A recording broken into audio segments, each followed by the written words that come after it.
And welcome. Happy Sunday night. Welcome to Favored Allies. I definitely didn't have to look over at the stream to see what the stream was called. It's been a couple weeks. So, last time when we saw our adventurers here, we were dealing with, well, what you see on the screen. There's a bad time happening here in this blighted land on the mountain where the Temple of Saloon is.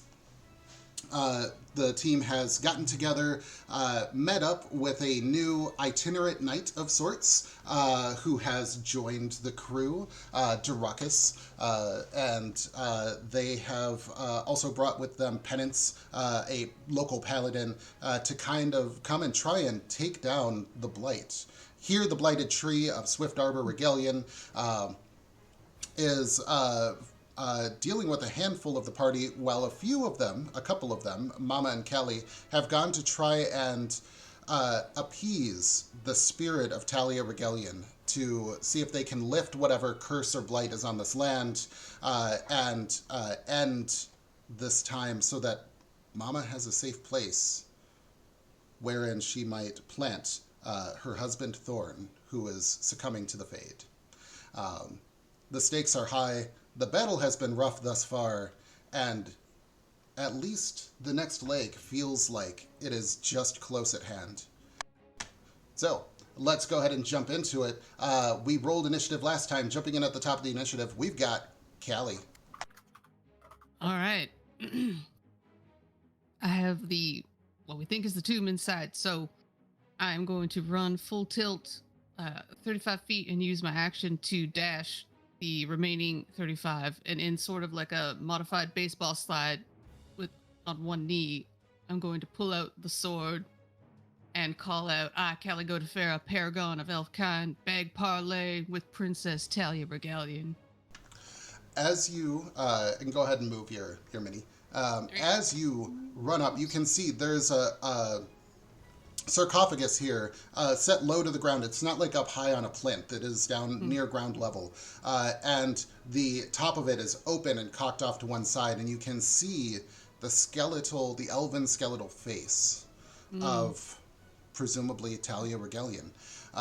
As you slide up, you can see the mouth is open, and there's a swirl of just sort of spirit energy there.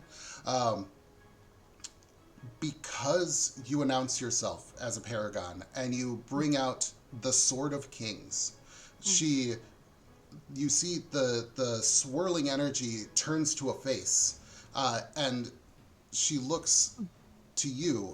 Do you bow your head or do you make eye contact with her?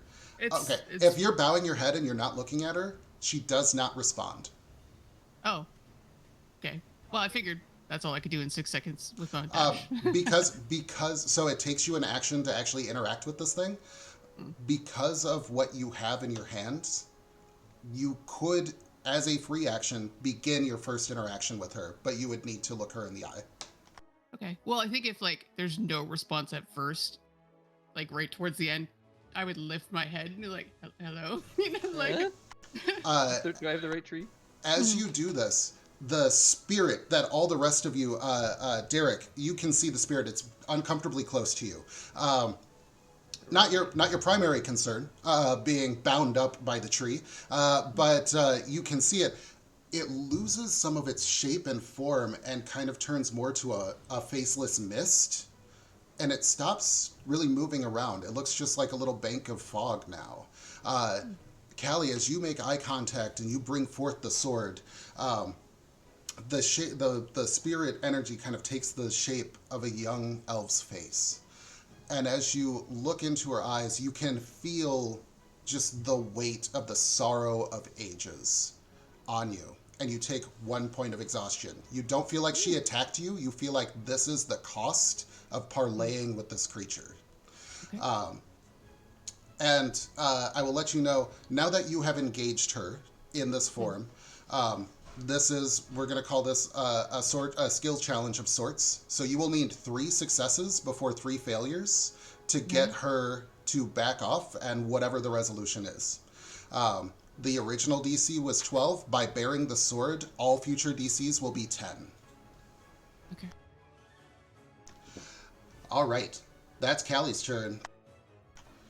The spirit of the spirit of Talia Regalian looks to you, Callie, and says, "You bear the sword, but all was lost." And that is the end of her turn. She does nothing else on her turn. Alar, you see that spirit kind of turn to mist. You can still see it there, but you can't really make out words, but whispers on the wind as it sort of disappears and dissipates. Particularly because you have the sunlight spell up, you can still see where it is, but it doesn't have very strong form at the moment. All right. Step 1, bonus action to heal myself. And of course the dice bounces out of my tray. But that is some good heals. I'm going to go ahead and give myself 15 hit points. All right, I guess just do that. It's my healer's kit. I know. I rolled. That was just a lot of healing. Okay. Yeah, I've been rolling pretty well for it so far. But it's mostly the +9 at the back of it that does the heavy lifting. All right. And how close to death is Derek? He's okay. Okay. He's okay-ish. In that case, how far can I get? Actually, Alar, I'm sorry. Before your turn, on initiative, count 20. Speaking of Derek. Derek, you are the only person held at the moment. Yeah. So a bolt of lightning comes crackling down and strikes the tree.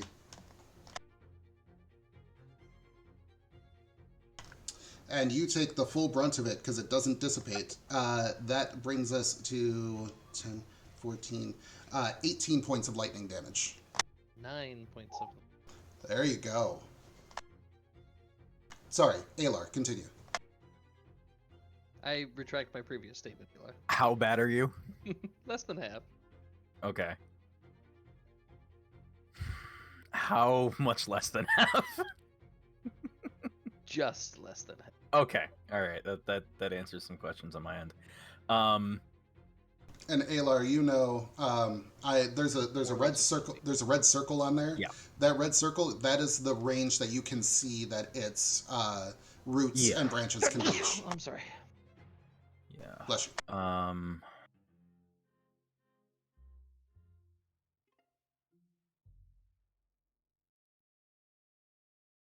There's a couple things I'm debating, but I think what I'm going to do... This tree is here, right?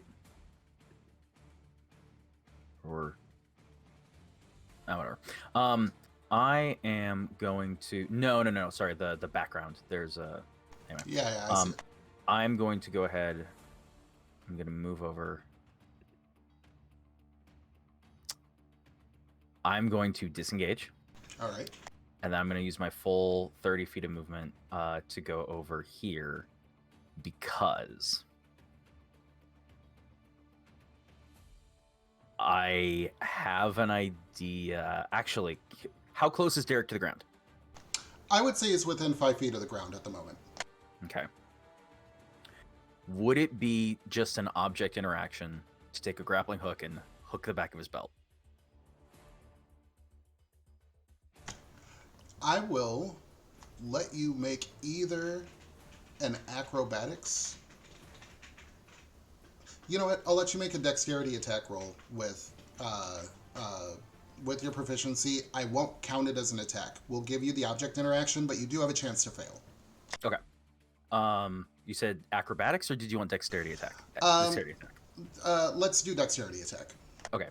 Apparently it's the same number anyway. I don't know why I'm asking.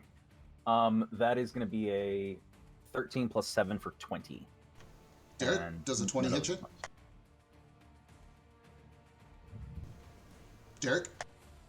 Yeah. Yeah, There you go. 20 hits me.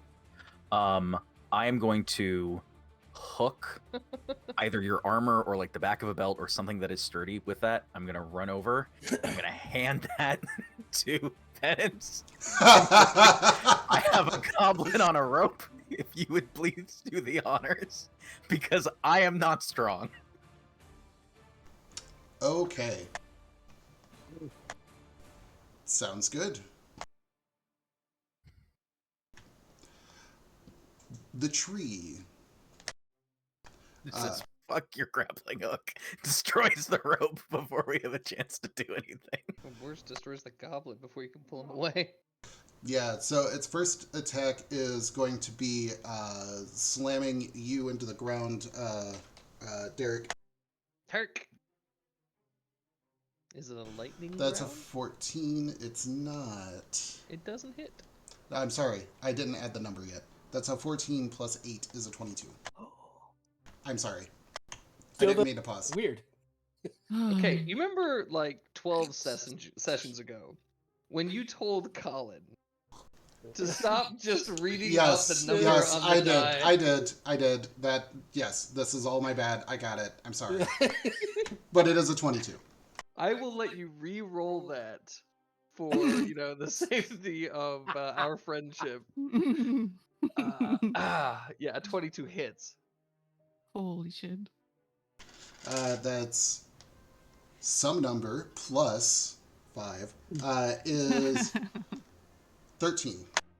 Oh. Bludgeoning if it matters. Second, Is it lightning bludgeoning? it's not this time. I'll think about that for the next one, though. Okay. All right. And then Darakus. Another root comes out of the ground and goes and swings for you. This is an 18 hit. So I think it depends. If I was, so the last time we played, if I was using the dodge action, then no, because +2 to my AC would put me at a 19. No, it rolls with disadvantage. It rolls with disadvantage for Oh dodge. well, then yeah. I have to roll again. That doesn't make it. That's a 3. I believe you were mostly dodging because you couldn't attack. And I I was told not to swing at this tree yet, but I'm really you and Penance are both right there. Hmm. And for the third attack, eeny, meeny, miny. Yep, we're gonna shoot for.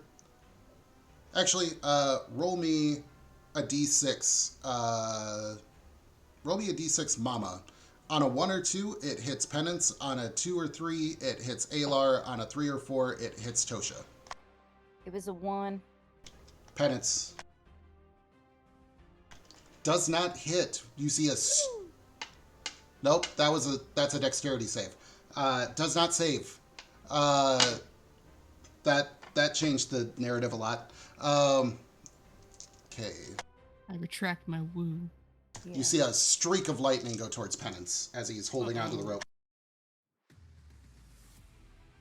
Fortunately, it's not a metal rope. funny when you say "woo" backwards. It just says "ow." So Ow. Yeah. it kind of works in this place.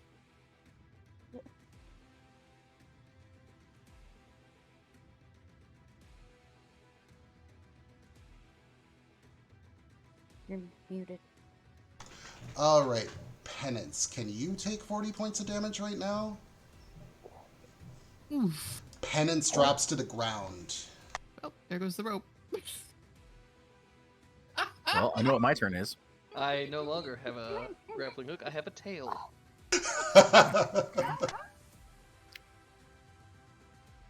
Yeah, there were 3 8s and a 7 in that 78. 78. Oh, yeah. Jesus. I need evasion. Yeah. I need to get out of here. One Alright. whole minute to leave. Or less if you're, like, really lucky. All right, that ends its turn. Tosha, it's your turn. At least you didn't take 40 points of electricity damage. I mean, yeah.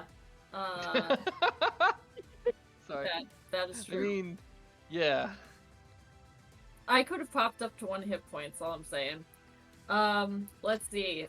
How far away is... I know the rope was dropped.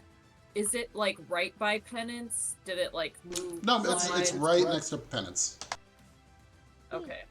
Well, I cannot move that far. I was trying to. If you wanted to get to the rope, it would be all the way from point A to point B, so you could probably get to it closer if you wanted to. Like on the other side of Derek. Yeah. If I that's would what you like- want to do. Yeah, I would like to do that. Okay. That red circle is where it can reach, so you will be leaving its range if you do that. Am I able to grab it and stay in its range at all? Yeah, I'll say yes. It's hanging off of Derek. Another question. Do I get the sense that it will be more stable or better for me to pull the rope with Derek having the grappling hook, or for me to just grab Derek and try to, like, pull him? I'm going to say from Tosha's perspective, probably going for Derek because it's a screaming goblin that you can easily find. Finding that rope with your current issues might be a little difficult, and you have a chance of failing to find the rope. Hey, those are war cries. Alright. I mean,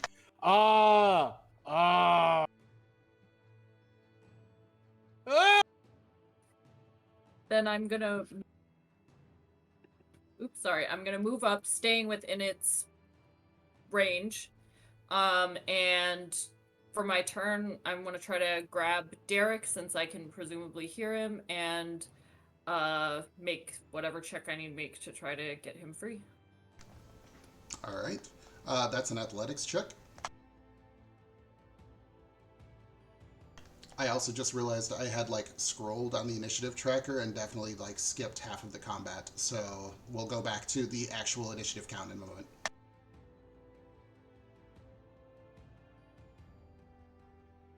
That's a 19.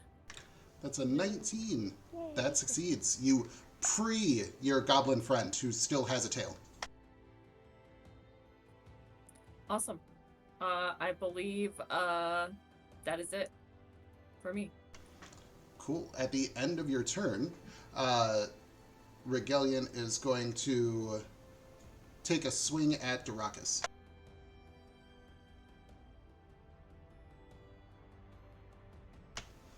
Nope, that dodge action, that was a 19 and a 15.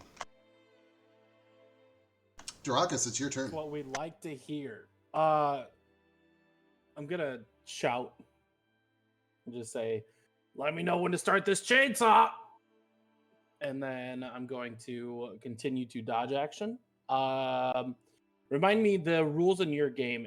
To take a potion out of my pack and drink it is an action or a bonus? That's an action. Oh, then I can't do that. As a bonus action, I would like to give the alarm signal, like "Yikes! Ow!" And that's gonna be my turn. You hear some skittering from elsewhere in the combat area. Presumably more of those small blights running around.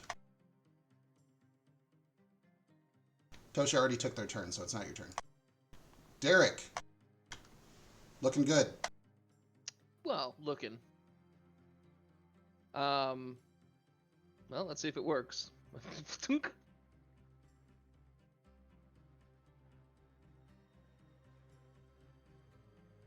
Well, I just spilled water everywhere, so hopefully that's fine. I'm actually gonna take a 5-foot step out of its range before I do this, and then and actually the tree's probably in the way, so I'm gonna walk over here with my, and then Alright. if I remember correctly, it's a D20 plus proficiency plus Dex because range. What are you? The backpack. Fathunk. Fathunk. Fathunk. What are you attacking? My backpack. I said that. 18 plus 2 plus 2. Are you attacking the 20. big No, tree? not with The tree. the target. Why would I attack the banshee? The tree. The thing is But if trying to you- kill me. If you attack the... Okay. If I attack the tree, what? I The thought we weren't supposed to attack the tree. the spirit gets freaked out. Then I guess I'll keep dying. Fuck it. 35, 10, 15, 20. I go over here. What's up, Ayla? Hmm. I have healer's kits with your name on it. Are you going to take the disengage to get out there?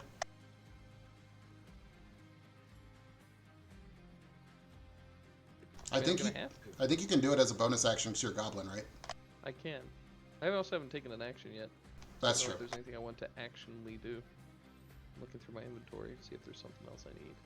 What if I just use the bead to summon the angel again and end this now? If you want, I have potions on me. You could probably grab one and if you want to. Can I take an action to take a potion from Alar? Yeah, so Alar's whole deal is they can use items really quickly. So I picture them on like a bandolier with like a quick grab, like snap. So you just reach up, grab it, and yank it off. How hurt are you, and how good do you want it? Single digits. I have a potion of superior healing Nope. for you, bud. Wait. Pause. I Yes. don't need to. Oh. I have a spell scroll. Yay! Of? Heal? Jesus fuck. You sure you want to use that now? That's like 70 points of healing. I'm actually taking a look. Well, where's keep forgetting which one's which. This is our Dragonborn friend, right? The devil is penance, Yeah. Dragonborn's on the other Dragonborn side. is penance. Okay, cool. Well, so that's what I want to hit. And I'm gonna go oh, you're gonna heal him. That's not a bad idea. You can do it, Derek. We believe in you. I'm just remembering how to. Because I have a higher level that I can cast. Must make It's an a ability whiz check using check, I spell think. casting ability to determine whether you cast the DC equals 17. Just straight up 17. Yep. Okay. So it's gonna be a D20.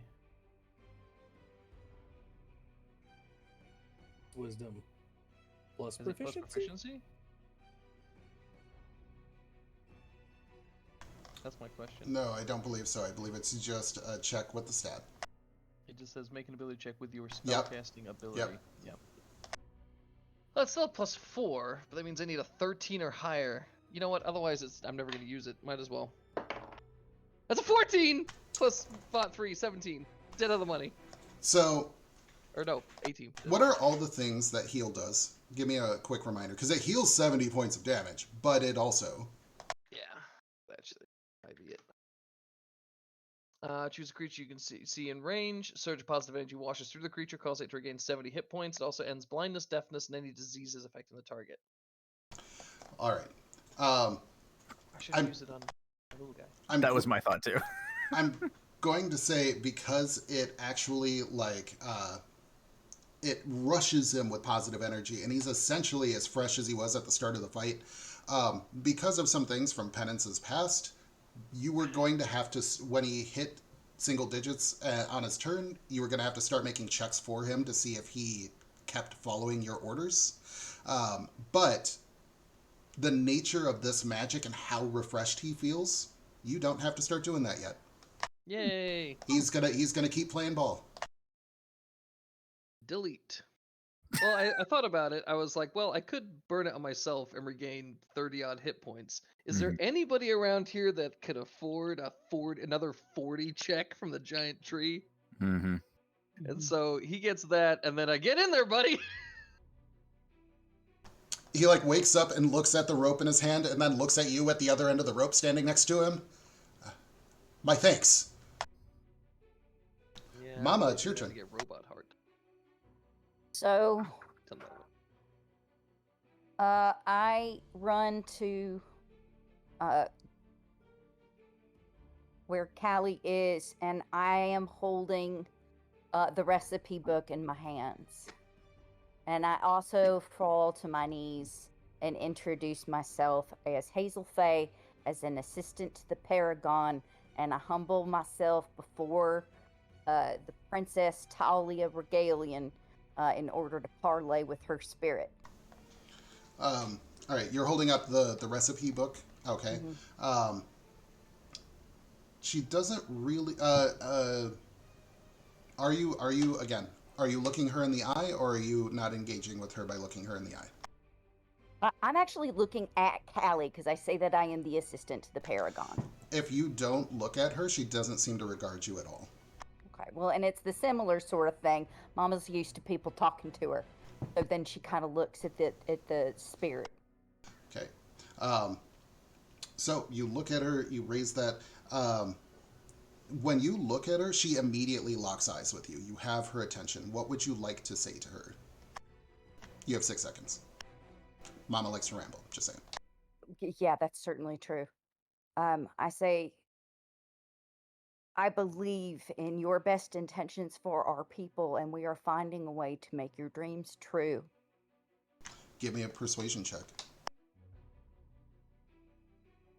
Thank goodness. Oh, thank God. Okay, that's a 17 plus. Where's my... God damn it, where is it? I'm just so excited. Persuasion plus 5, 22.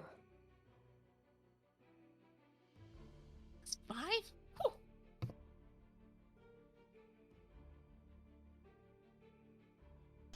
Excellent. 22, that's one success. Nailed. Down. 2 more to go. Mama, at the end of your turn, from the weight of the feeling coming off of Talia, you take 1 point of exhaustion. Are you going to use your bonus action to move your ball around anywhere, or are you just going to leave it where it's at? I'm gonna move it to catch up with me, but not within her IA view. So I'm gonna move it to here. So that I'm not catching anything on fire necessarily. I'd just like to know it's close by.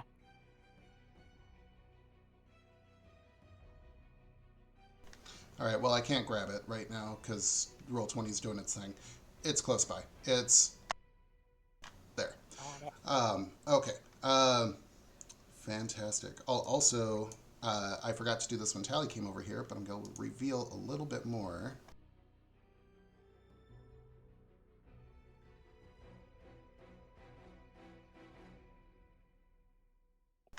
As you can see where the tree has uprooted itself. All right, excellent. That brings us to Penance's turn. Penance, taking a cue from your Dragonborn friend and recognizing that other people cannot take quite the hits Penance can take, he's going to run in there.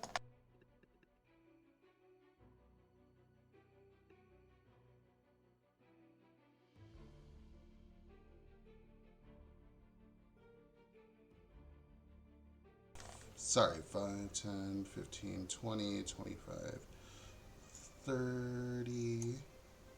Penance goes right there and takes the dodge action while shouting at the tree.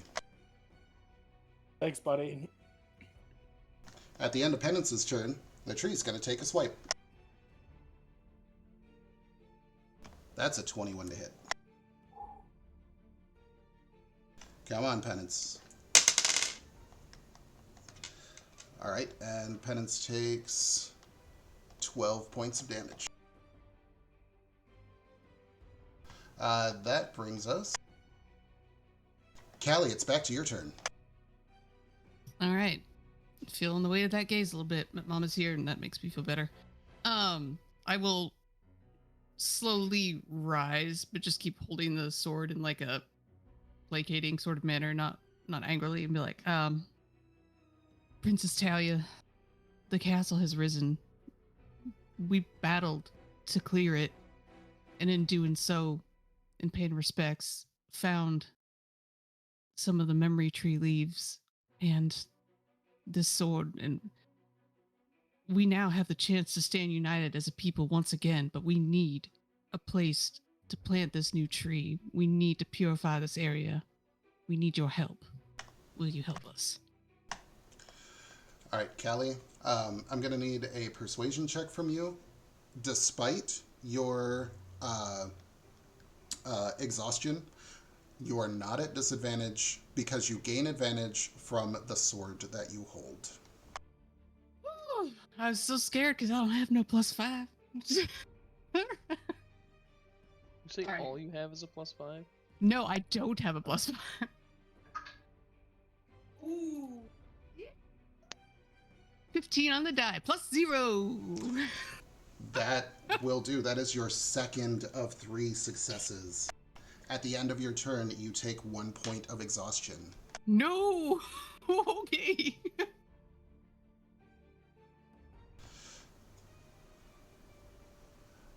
Nothing rises. Talia turns to you, Callie. Everything falls and does not come back, but you bear the blade of kings. Would you lead our people? Alar, it's your turn. Actually, it's not. Alar, on initiative count 20, before your turn. uh, uh, What are your... You can't do that right now because you don't have anyone? Oh, no. Penance is grappled. Yep, lightning strikes it. And Penance takes...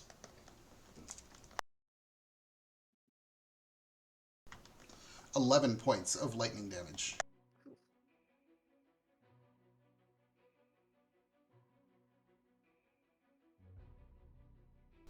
Now it's Alar's turn. How is Tosha doing HP wise?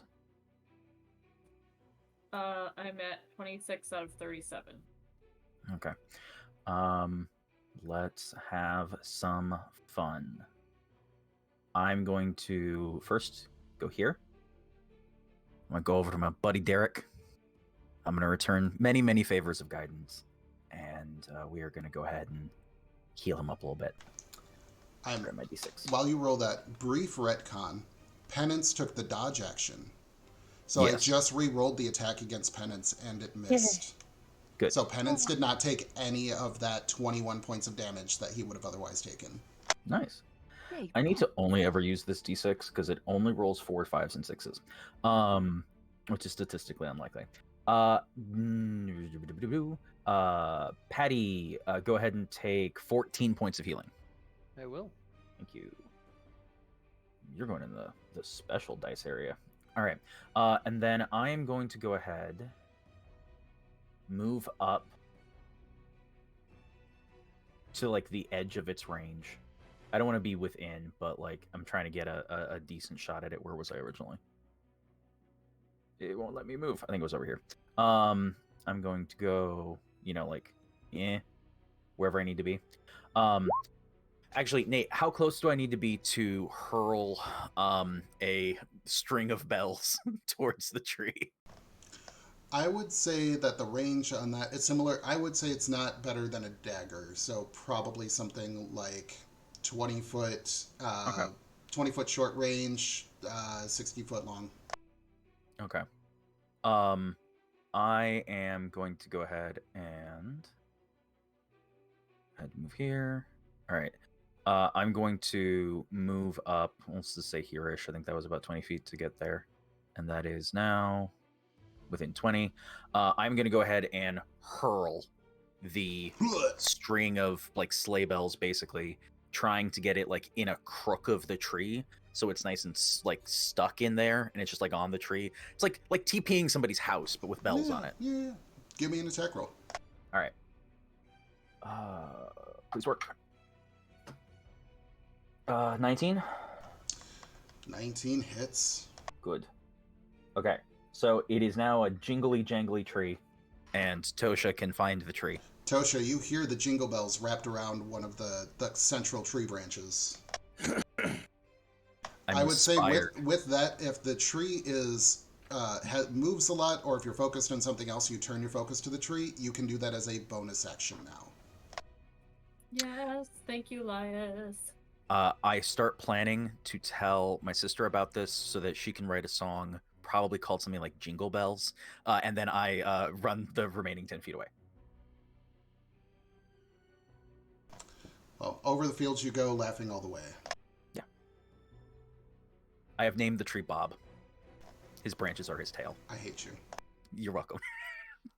So And that's a classic family joke. That comes up every year with my family. We got to find Bob and pin the bells on his tail. Sorry. All right. And at the end of your turn, Elias, one last attack. Unfortunately, you fucking... Oh, nope, that's two legendary actions, so he can't rush at you. Okay, same. 1-2 is Penance. 3-4 is Tosha. Oh, Penance is not grabbed. 1-2 is Penance. 3-4 is Tosha. 5-6 is Darakus. I'm going to need you to roll it. Eeny, meeny, miny, Derek. Okay.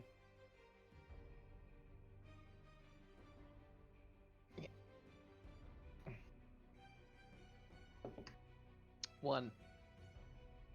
Penance is just having the worst fucking time. Penance is dodging.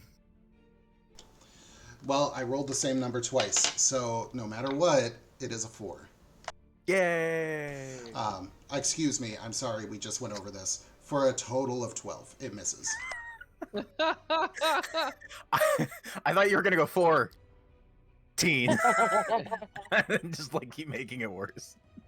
But that brings us back to Darakas. I'm gonna, Tosha, I'm just gonna put you back in your original spot in the initiative because I'm using the tracker now. Have I seen anyone interact with the tree in like a non-damaging way? Because I have something I can do. You saw those jingle bells get wrapped around the tree. Didn't really do a lot of damage. The tree honestly didn't really seem to be bothered by it. So you've seen that happen. Okay.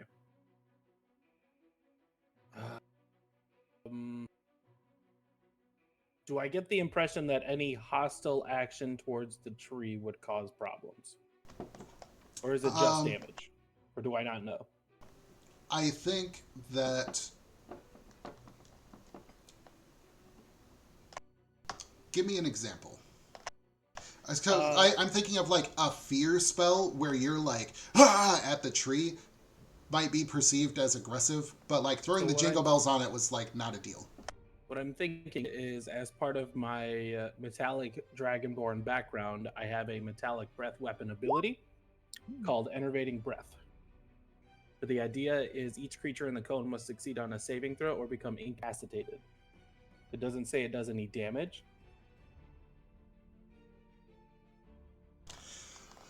I'm going to say you don't know. You don't know how that will And be I'm going to continue perceived. to dodge because I'm not about to mess this up. And I'm going to let you know from a mechanics perspective. I will have somebody make a roll to determine how it's perceived. Okay. Well, I'm not gonna bark that tree, and I'm just gonna continue to dodge, and then say, "I really want to hit this thing. Come on!" You hear more skittering. Actually, Darakas, at the end of your turn, this fucking thing swings for you. Yes. Ooh, that was a nat 20. And an 18, so it does hit. Ooh. Ouchie. Darakas, you've been grabbed. Okay. So that's 12 points of bludgeoning damage, and you are grabbed. Great. That's exciting. Tosha, it's your turn. All right. I have a slightly similar to what Darakas just asked question. My thinking is I would like to attempt to throw a flask of my the oil that I had blessed onto the tree. Do I have a sense of if that would be perceived as hostile or not? I'm gonna say that's a similar. That's yeah. I'll say there'll be a roll for it to see how it's perceived. All right. I guess I will hold off on that for now. Yeah,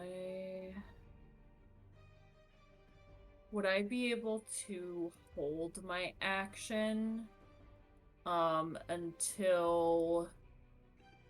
Could I hold it until after... I think it goes Callie and then Mama who's speaking to the spirit, right? So if I could hold it until after Mama's turn, would that be possible? Yeah. All right. You wanna? I'm sorry. Do you want to hold a specific action, or are you trying to delay your turn? I want to try to delay my turn. Okay.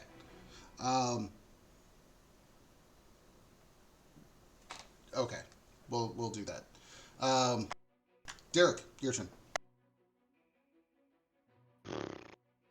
Kind of out of ideas here.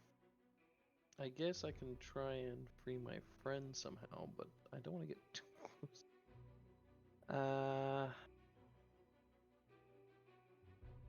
Still have a spell scroll of mass cure wounds, but none of the people I really care about are that help.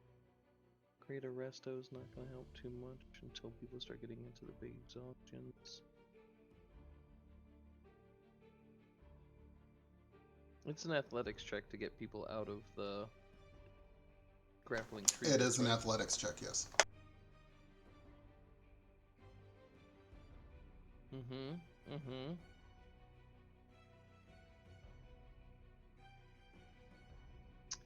I am going to ready an action. No, I'm not. Fuck it. Here's what I'll do.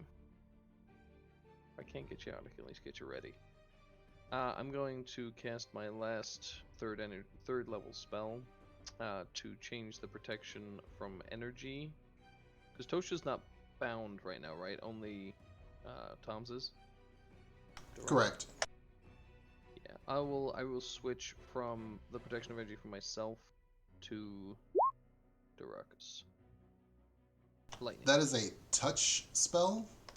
Oh. Alright. And he's somehow 10 feet into that. Okay.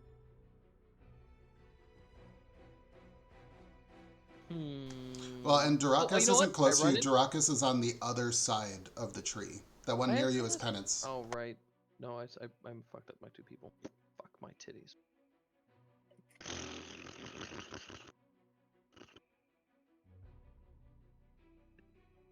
Alright, Durakus, you're fucked.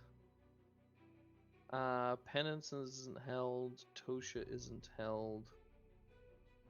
I got nothing. I got...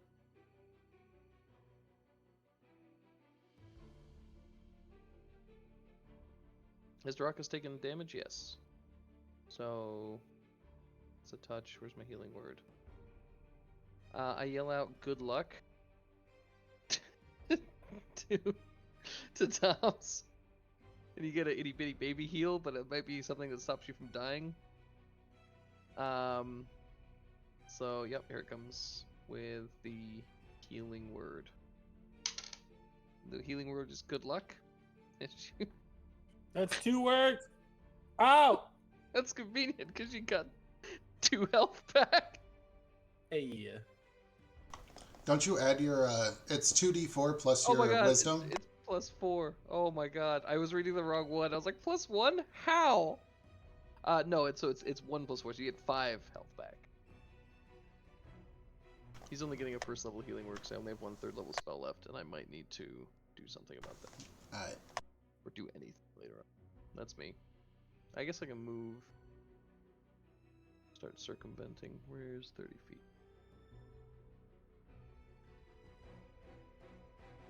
Oops. God. Whoop. Boop. Nope. Alright. Boop. There's no square in between there? Okay, there we go. That brings us to Mama. I continue to petition by saying, I know that you loved your family and I know that you loved our people. If you can help us, it will help preserve family lines and the future of our people to hold the gods to their promise. Alright, give me a persuasion check. You are exhausted, so it is with disadvantage. So my 13 plus 5, 18. That is the third success required. And you see the face turns to you, Mama. There is a future. You too, harbingers of the elves. The rise that will come again. And you see the face, kind of like the spirit sort of sits up from the corpse and turns and looks to the tree. Please, lay him to rest. And the oppressive weight of this place lifts significantly.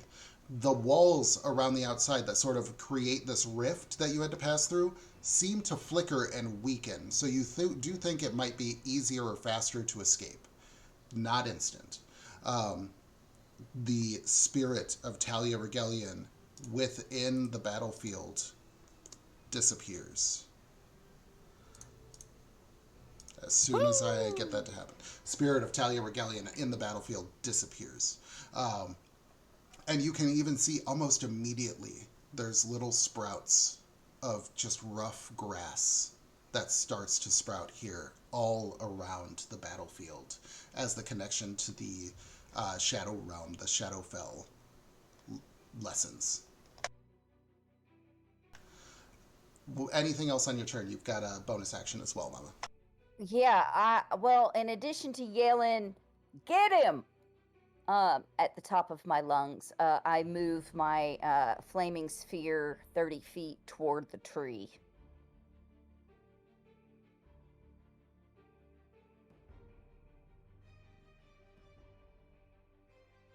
It suddenly decided to start working, so that's great. Yay! Okay, it moves 30 feet towards the tree. Penance just looks up and... Just want to say I believe it's my turn since I delayed my turn for after. I thought you said after Callie's turn. You said after Mama's turn. Yes, take your turn. Hearing Mama yell that, I'm going to attempt to do what I thought of before, which is to throw the sacred oil, to try to hit the tree based on I'll use my bonus action to locate the jingling noise of the bells, and then my action to throw. All right. Go ahead and throw the sacred oil. Dexterity attack roll. Plus your proficiency, which should be 3. All right, so it's going to be Dex plus proficiency, right?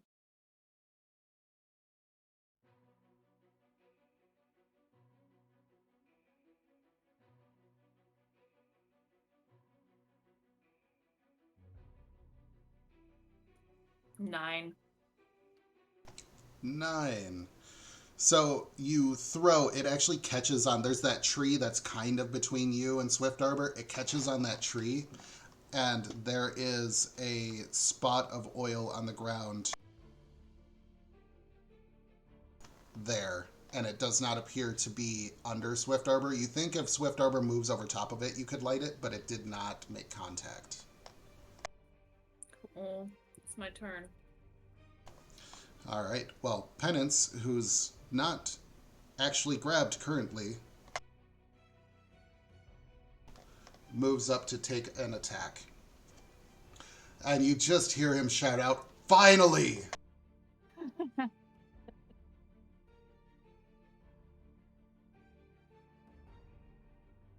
And he's going to...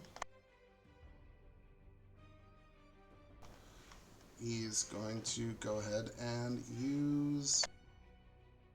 What slots do you have left? Oh, like all of them. All right, great. He's going to go ahead and attack. First attack.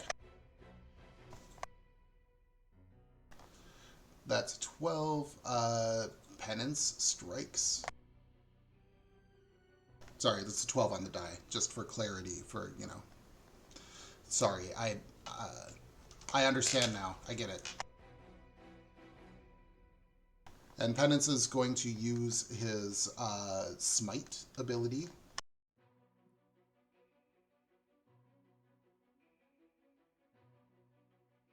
Divine Smite. So he's going to burn a second level spell for an additional 3d8 radiant damage on that strike.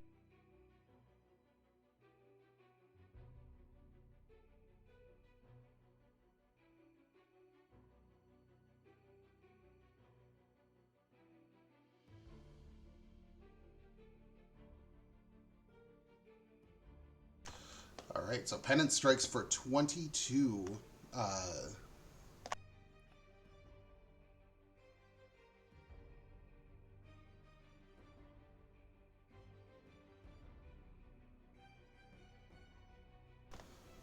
And he's going to take his bonus action.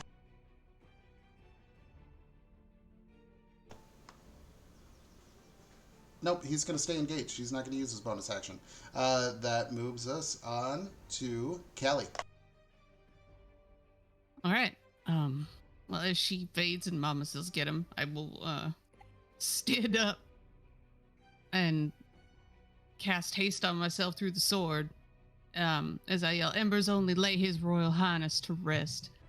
And put the sword away and pick up my bow.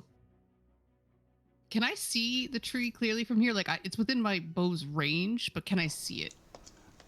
So there is, I will say it has 3/4 cover between the trees between you and it and the sort of mistiness of the area. It has lifted, but not completely. Okay. All right. So I will move then to try to get. So if I come like 5, 10, 15, 20, 25, 30, can I see between the trees now? Yeah, I would say at that point it has half covered.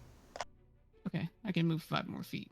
I'm just trying to get like as clear a shot as I can. Yeah, you because of those trees, you've cleared a lot of the distance, but it just has partial cover. It doesn't have a huge AC. It is a big old tree. A big ass tree. All right. And my little buddy, seeing me come back, is gonna move his full speed to be in range. All right, sounds and good. I will fire. I'd like to try a Hydra arrow. Is that what we did? The poison. Wyvern poison. Mm-hmm. See if I can get a shot at it. So, incoming. So dark. With my longbow is a die at 20. Die 20 hits.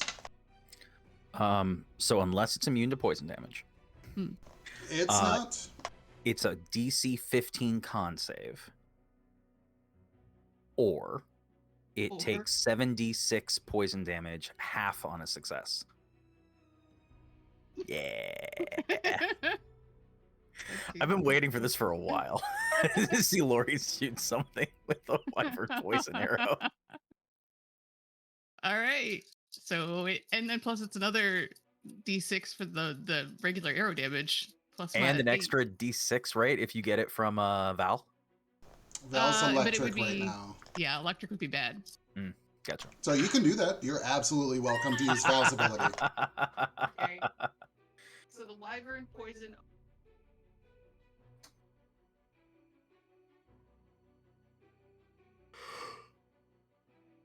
22 wyvern poison. And then my bow. 9 piercing, magical piercing. All right, so 31 points of damage. On that first shot. All right. And then I will follow it up with my second shot, just a regular arrow. I don't want to. Although the poison, if I don't use it, just like. Sorry, fade. I had to make that Constitution saving throw, right, against that poison? Yeah, DC 15. That's a 13 on the die. What's your con? That's a 16 total. Good. Yeah. So it takes half, which is 11. Still goes to the same place. Still good. Yeah. Still 21 points of damage. Yeah. Yeah. So do I remember if I don't use these arrows in this battle, basically, the poison will like evaporate, right? Like an hour. I think it's like a day. I don't. It's I think it something was. like I think it that. was a day for these. Yeah. Yeah. But it will. All right, and I can't remember how many I had. In the future, Alar could look into making things that preserve longer, but that's something he'll have to learn. Or I'll do another one. I'll do 2, in case we run into something big on the way out. I gave you 4 in the off chance you wanted to do 4 shots and did Swift Quiver. So. Gotcha. Yeah. I will try to just. Plus 9. No, 12 plus 11. 23. So. Yeah. All the dice again. Hold on. This one is only a 12 on the saving throw. Yay! Ooh. I like it when the numbers go up. Yeah.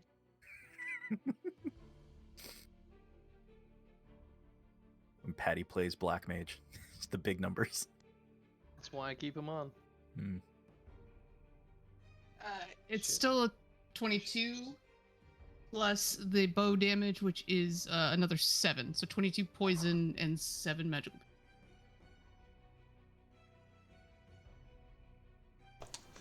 All right. Well, that was a round. So that was. Let me double check. That was a total of 50 damage that round. All right. Cool. Yeah. Buff your Kelly's here. rangers. Is that the end of your turn, Kelly? Yes, it is. So the tree's dead, right? We can just move on. No, Thanks now for it coming, turns Toms. into a wyvern. Gross Now Now wing. you dodge it all over the place. We wouldn't have been able to do anything. So, Kelly, at the end of your turn, this thing rushes, having taken massive damage from you. Rushes in your direction, dragging Darakus with it, and goes to strike you. That's a 17 plus a number. Yeah, that's like 25. 25 will hit. Mm-hmm. All right, so you are grappled, Okie dokie. That sucks. and you take. It's still spinning. Jesus. 16 points of bludgeoning damage. Okie dokie. Ow. But that was the last of its legendary actions to do that.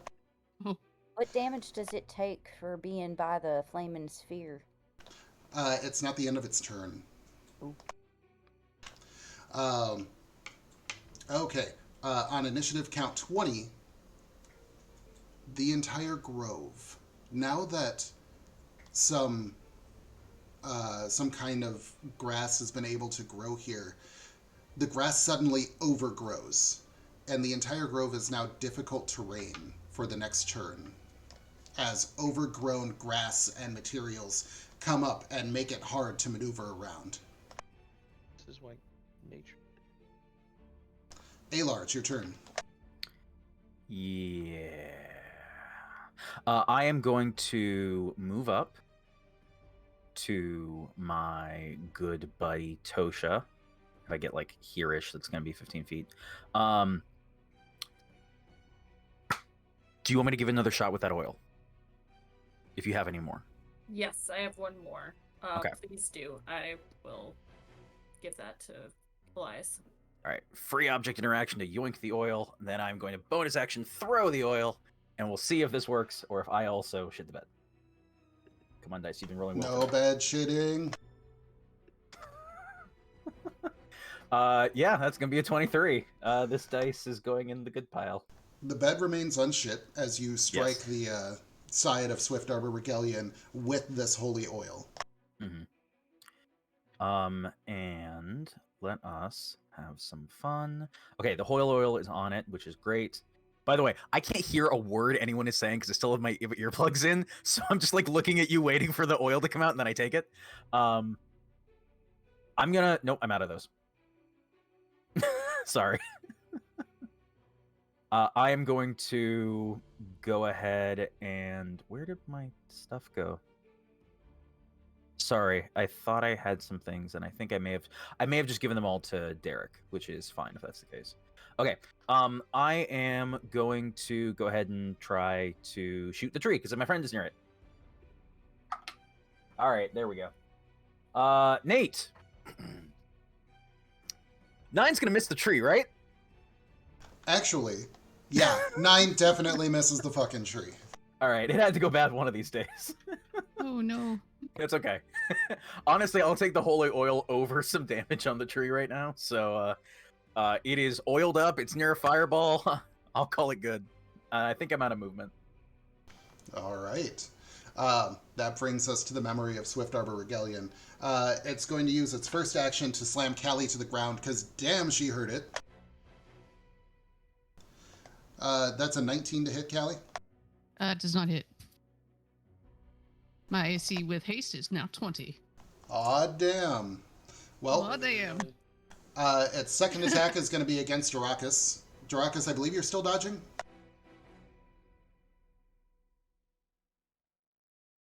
Is that correct? I am dodging, but I am grappled, so I don't know if that changes things. I'm going to still give you the dodge. Like, the way I'm interpreting it is it goes to slam you into the ground, and you've kind of got your weapon and shield and shit at ready to kind of, like, bounce yourself as necessary. That's with your disadvantage. That's 14 to hit. It does not. Cool. And then it sends off a lightning. It sends off a lightning discharge. It's going to aim for who is its most concerning person. It's actually going to aim for Alar.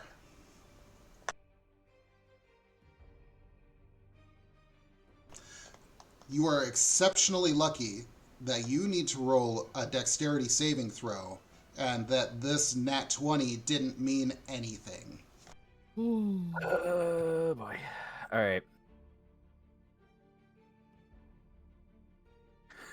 How much damage does it do if you fail? It's like 40 damage. It's 78. It's rolled very high a couple of times. Okay, so yeah, if I fail this, I'm probably down. All right. Dex save is Dex save, right? Okay. Yes. 16. That's a success. Ugh. You take half. Whew. Half is going to be all my hit points. What? No, So I've got like 29. that's I'm not that healthy. 34 halved to 17. Okay, that's good. As a lightning bolt just streaks out towards you. Yeah, that's more than my max hit points if it did all 34. All right. Darakus, that's your turn. All right. Now I finally get to do what I was paid to do. I'm gonna take 2 attacks with my big old greatsword. Okay, do it. Run up to it. First one. You're within... Yeah. It's only 10 foot of movement to get to it, so you should be good. I am grappled though. Oh, yeah, just start swinging at it, I guess. Okay. That's You a are 28 to hit. swinging with disadvantage because you are grappled. Oh.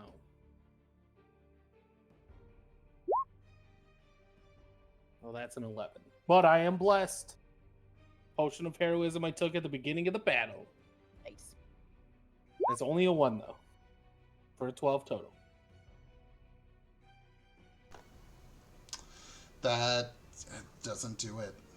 Unfortunate. Second I'm gonna attack. do it again. I don't know why I did that. Those are both 6 plus 9 makes 15. 15 just hits. Beautiful. All right, so that's 2d6 plus 6. That's 12 damage on the one swing. I'm going to action surge. Surge that action. Do all the fun stuff. I'm going to take one more weapon attack, and then my second weapon is going to be my metallic breath weapon. So this is the first swing. Was 24 to hit. Isn't the metallic breath weapon an action in and of itself? It's not an attack, it's actually an action. As I read, it says you may replace one of your attacks with an exhalation. Oh, I see that. It's buried in there. My bad. Also, that makes me think I'm playing my other Dragonborn incredibly wrong. It depends. It's only for the Fizban ones.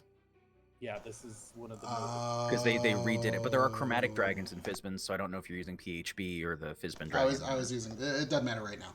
Okay, so, first attack was what? So that's a 12 on the slashing damage from the greatsword. Yep. And then I need a Constitution saving throw from the tree.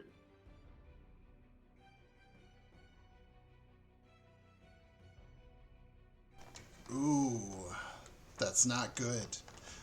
So the tree rolls incredibly low, and as your breath weapon strikes it, you hear small screams and bursts of those little clouds of poison elsewhere in the battlefield, as the tree seems personally unaffected, as it has sent the energy from that somewhere else.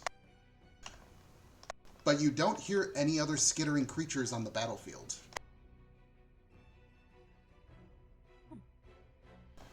It can only use its what do you call it? Resistances. Its legendary resistances by sacrificing some of those creatures. You don't know how many. Okay. So that was my action. I grappled, so I can't move. I don't have any bonuses. That's my turn. All right. At the end of your turn, it slams you into the ground because it doesn't like what you just did. No. That's fucking all of 11. That does not hit. All right, all of those blights are dead. Cool. Derek. Pitter patter, pitter patter, pitter patter, pitter patter, pitter patter. Checking, double checking, double checking, double checking. Okay. Now let's see if this works. Boom. +5. It's not a bad thing to have. I'm rolling the small dice. The big dice is. I rolled it like for fun a couple of times, and they gave me a 3 and a 4. It's an 11. An 11 plus 5 is 16. A 16 hits. Boop, boop. All right, so he gets an alchemist fire, a poison flask, or no, acid flask, right? Wait, help me out. Acid flask. Alchemist Alar. fire. Alar, what was the last one? And then the sorry, I'm listening to Lori Chu for some reason. It's throwing me off. Death. The not breath of death. What the fuck am I thinking? Oh, the crystal, the essence of death. There it is. All right, so roll your typical damage for alchemist fire and acid, and you're going to actually double the dice because of the presence of that essence of death. An acid flask real quick. You're muted, Colin. 2d6. Thank you. So yeah, it'd be 2d6 up to 46 for the acid. If you're doubling it, Alchemist's Fire is weird, so I don't know how you want to handle that. But it works for future damage. But the Right. tree does have holy oil on it. Yeah, so we're going to say the holy oil catches. Okay. So on a hit, it takes 1d4 fire damage at the start of each of its turns, which may now be 2d4 at the start of each turn. Yep, and it'll last twice as long as normal. Okay, do you double the oil as well? You know what? I am going to double the oil because that little essence of death is a big deal. It takes a flat 10 fire damage from this then. Cool. So it takes 10 fire damage, it takes 4d6 acid, and on its turn it'll start taking 2d4 fire at the beginning of each turn. Unless it takes an action to put out the flames with a DC dex check. I'm going to let you know it's not going to do that. Yeah, I'm hoping it doesn't have the sentience to do that. So it's 4d6 for the acid. I mean, I was. It's more, but it's more okay. reactive rage than anything. 2, 6, plus 1 is 7, plus 3 is 10. 10 acid damage. 10 acid damage, 10 20 fire fire damage total. It's actually going to, as a reaction to taking damage, it's going to harden its bark. So everybody who's wrapped up in it, it stops swinging around like tentacles and like pulls in a little tighter. Any little gaps in its like super hard bark have kind of enclosed on each other, and it takes half damage from all of that. But you notice, while it's done this, it doesn't appear that it can move, and it doesn't appear that it can take any actions until it undoes this. As a point of reference, if I remember correctly, in the last time we played this, you tried to get me to go into the little tiny holes in the tree as like an AC bonus. There's something you could climb into. There are cavities on the tree that you could clamber into to protect yourself from attacks from outside of the tree itself. Like the swatting would be at disadvantage to hit you. But obviously, there are probably some dangers of doing that as well.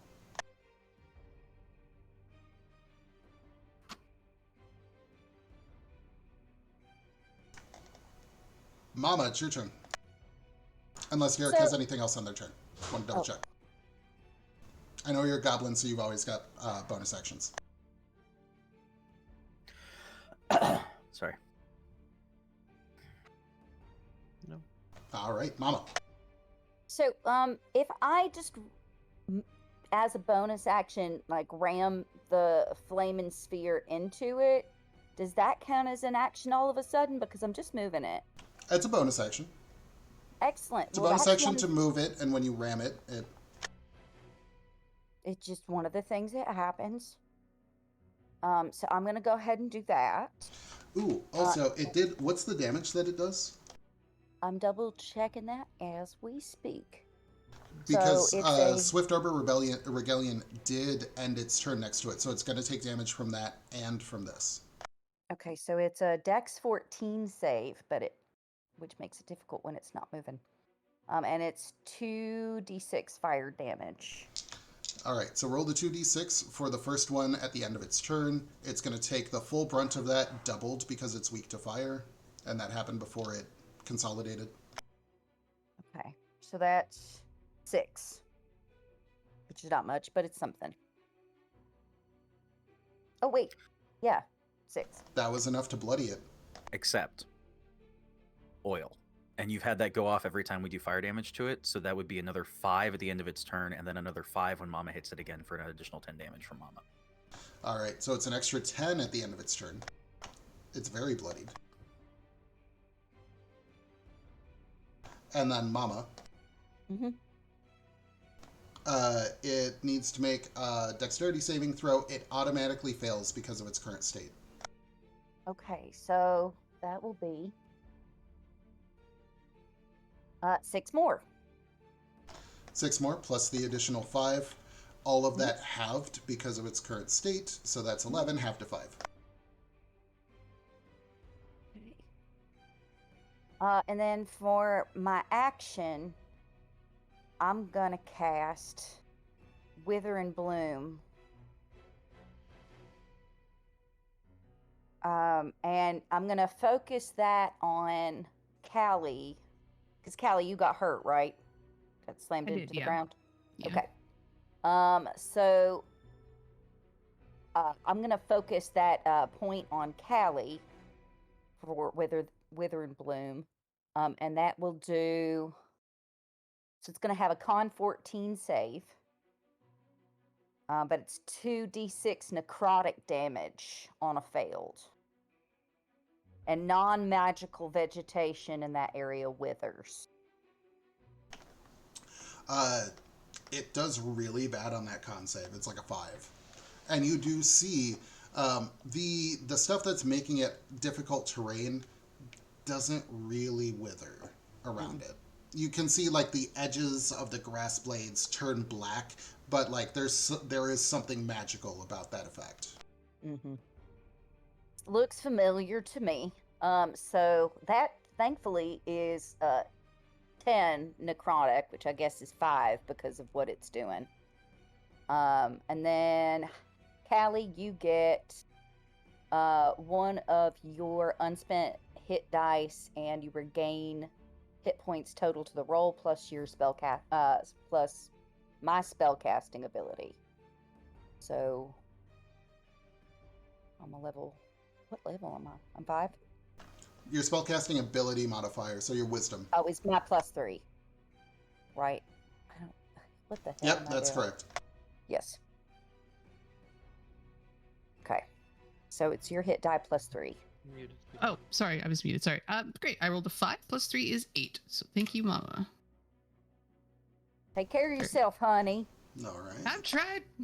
Well, that happens. It just. I stay exactly where I am. I don't move. I was about to have it do a legendary action, but it can't right now because you hit it so hard it didn't want to deal with it. Tosha, it's your turn. Alrighty. Can I cast Fireball on this such that it does not hit any of my companions? It did move since the last time you were tracking it. It didn't move far. I ruled last time you didn't have to worry about it, so now I'm just talking for no reason. Yes, you can absolutely do that. This thing's massive. You can cast Fireball up in the air, and it's like nowhere near your companions. That's what I thought, that it was big enough for that, but just wanted to check.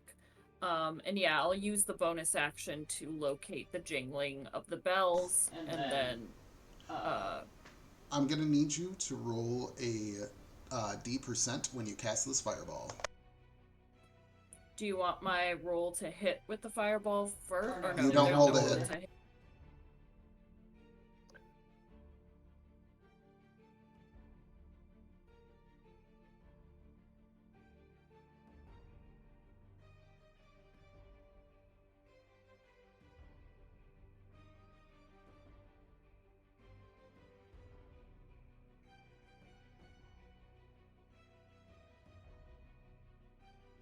So sorry, I didn't realize I am missing some of my dice.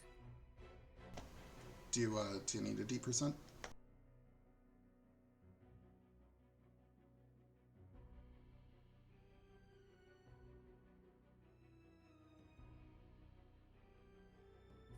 $44. 44.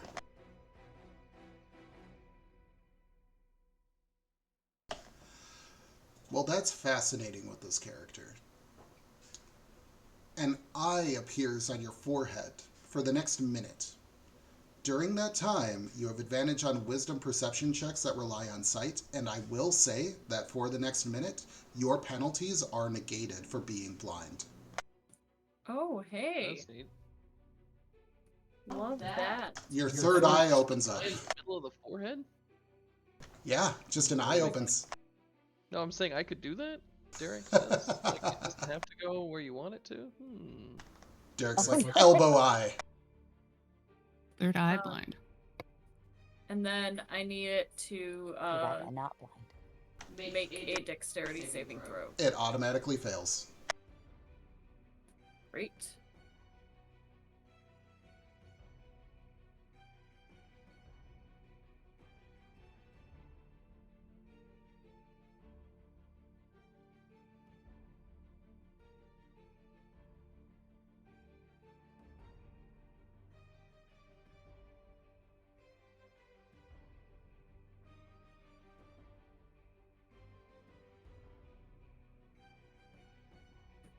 That's 32 points of fire damage.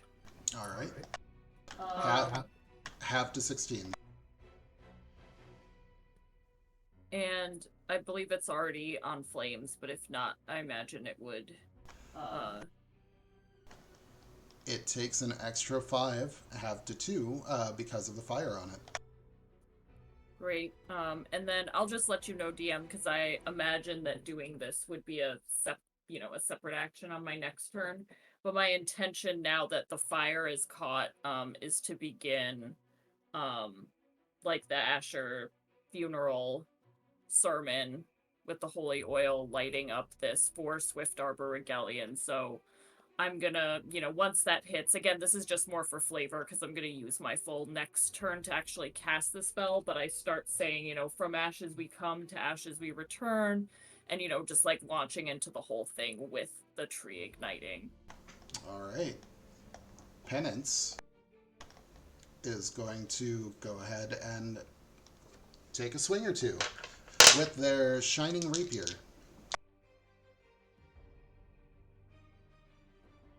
Where are you, Penance? You're like out of range right now. You gotta move.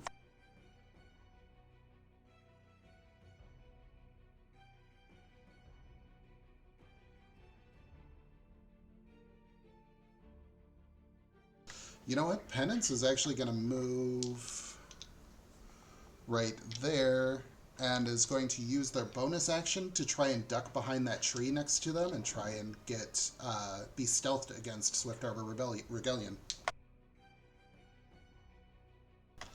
That's a 22 on the stealth check. Swift Arbor does not see them. So Penance is going to take their first attack. That's a lot. That's 23 to hit, so Swift Arbor is struck. That is 2 sneak attack dice on top of...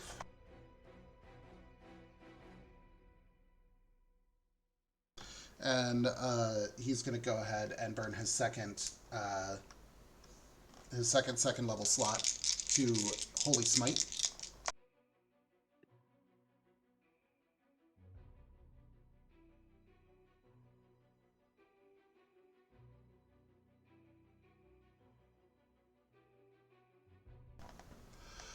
All right, that first strike for 30 points of damage, half to 15. Ooh. Let's go, Penance. You Yeah. holy rogue.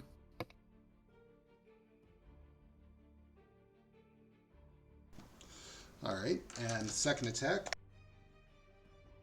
Not with advantage this time. Aw. You're always hoping for that paladin crit. Always open. 90 points of damage. That is just 15 to hit. So it does hit.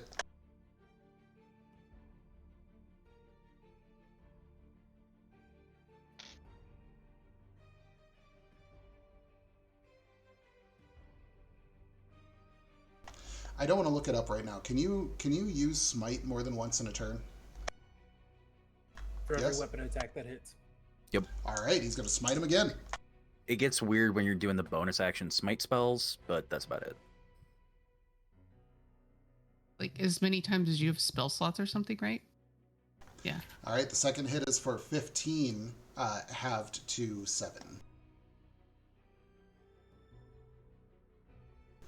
Swift Arbor Regalian is looking pretty rough. You can see some of the metallic, almost hardened bark starts kind of sloughing off a little bit. And Callie, it's back to your turn. All right. Are we grappled or restrained or both? You are grappled and restrained.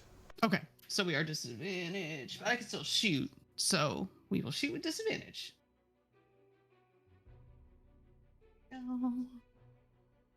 All right, so this will be 3 total shots because I'm hasted.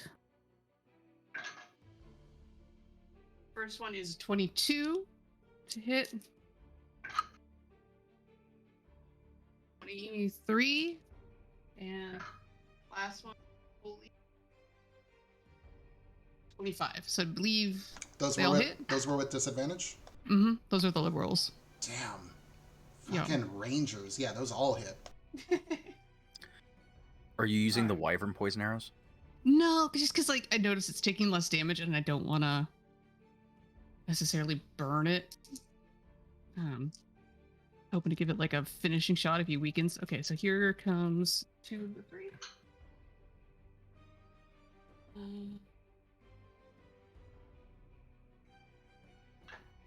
So I'll just throw that on the floor.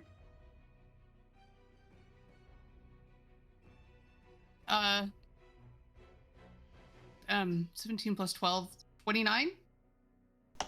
Magical piercing total. Okay. Half to 15. Yep. And that is all I've got because I'm concentrating on the haste. All right.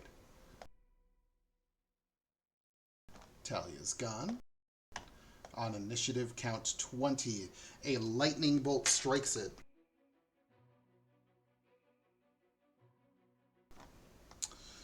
Oh, that's not a good roll. All right. Callie and Darakas, each of you takes only 4 points of lightning damage. Oh, what? Yep. Am I? Is someone else grabbed? Nope. No. Okay. No, I had a think thought Penance for a is second. nearby, but Yeah, no, it only hits the people grabbed. And it split between you, and it was 9. It heals significantly less than it had hoped.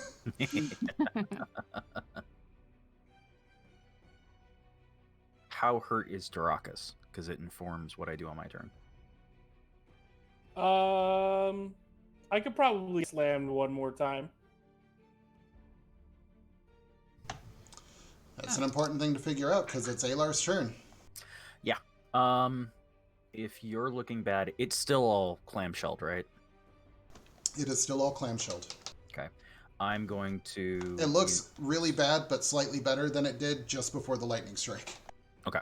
With the grass thing, is that effect done? Because, okay. Yeah, so the grass is kind of shrunk down at the time that lightning struck, and it actually torched away a bunch of the grass. And yeah, that effect is gone. Okay, I started getting suspicious about this die, so I just rolled it 5 times. I got 4, 5, 5, 6, 5, 6. Or like every time I rolled this thing. So I will check the balance on that later. Now let's go ahead and try this. There we go. All right. Beefy, you're going to get 12 hit points as I pull out my healer's kit. And this dice goes in the suspect zone. Because that was a lot of high knuckles. Yeah. To keep it fair, I got hit with lightning, so I had to concentrate on haste. I Oh, thought I yeah. had disadvantage, so I rolled 2 dice. Then I remembered I didn't, so I re-rolled just to be fair. Got a natural 20, so I'm still concentrating on haste. Okay. Yeah, you're not on disadvantage on saves yet from your exhaustion. You're just not having a good time. How bad does it look? Real bad. It is still hardened, so taking half damage, but from where it started, less than 25%, less than 15%. I'm pretty low on hit points. I'm pretty fragile to begin with, so I am going to go ahead and stealth All right. behind that tree in the corner. Do I have advantage on this because of the hearing thing? You know what? I'm going to say yes, because the Okay. way that it senses isn't exactly hearing, but it is related. Gotcha. In that case, that'll be a 21. All right. Right? Yes. Okay. I hide behind a tree, and I just give Drakus a thumbs up, and I'm done. All right. So Swift Arbor Regalian is going to, you can see it uses a bonus action to kind of loosen back up and snap itself out of its hardened state. And it's going to go ahead and slam both Callie and Drakus.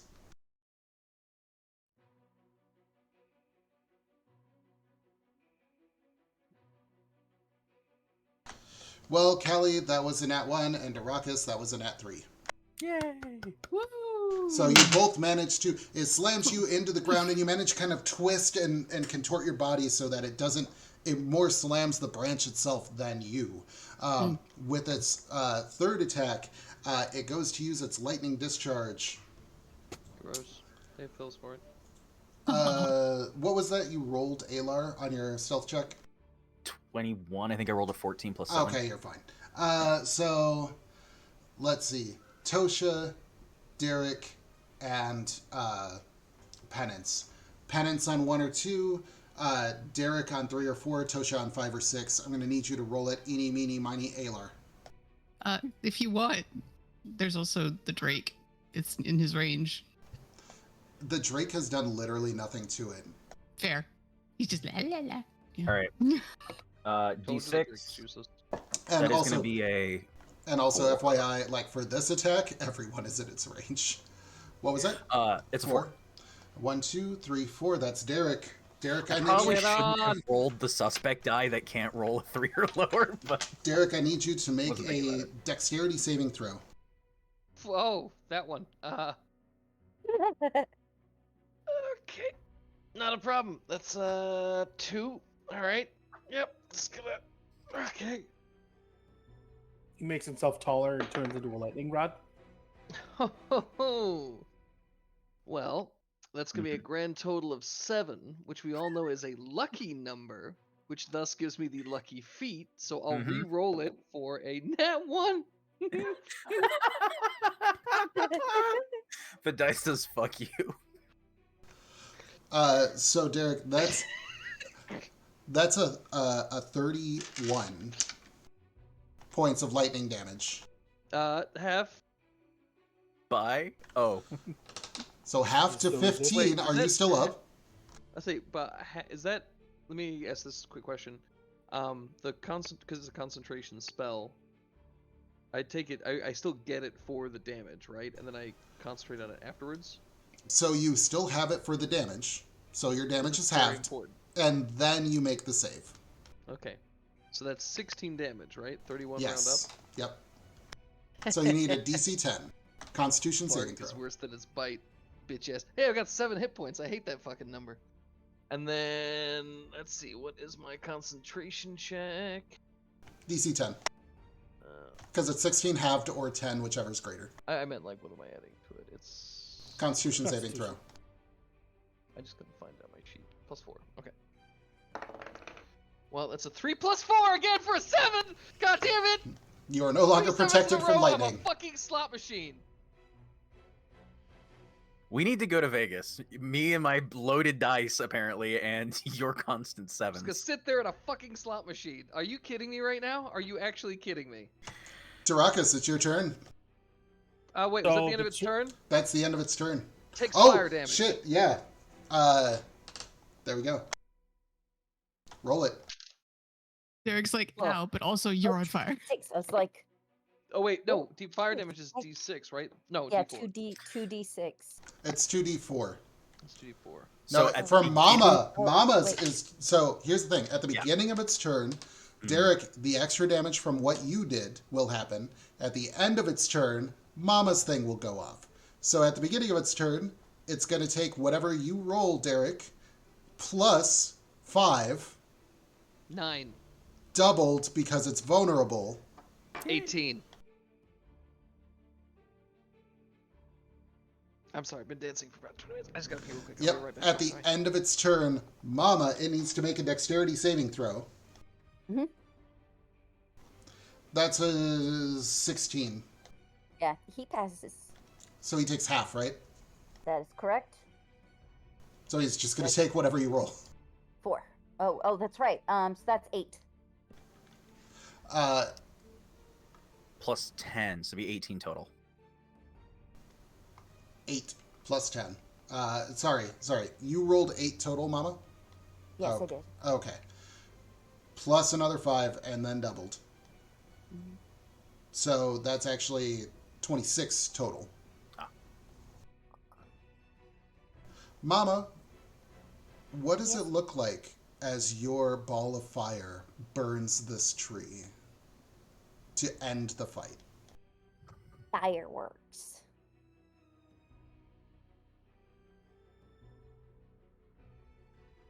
All right. So as it takes its turn, it did not heal as much as it had hoped. As it takes its turn, and kind of slams a couple of you around, it's still on fire from these other effects, and the fire's licking up the sides of the tree.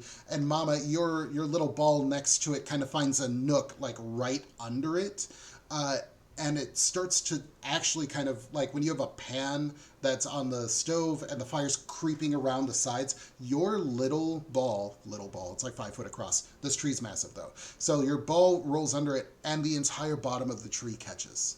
And as the entire bottom of the tree catches, it climbs up the tree, and the nascent magic of the connections to the spirit realm, of the connections to the ancient magics that created this tree start to unravel. And you can see just explosions, small explosions around the tree. It captures into this big fire, and shooting out the top of it, you can see a golden glowing spirit. In the shape, you can see the face of an elf just briefly as it takes off into the sky and bursts into a tiny little bits of starlight and falls almost looking like a giant willow tree falling towards the ground. And as it falls towards the ground, this smoke or mist or what have you that connects this place to this dark other realm dissipates. As it falls, the world becomes lighter. The sun shines through for the first time, and you can see everything has become calm.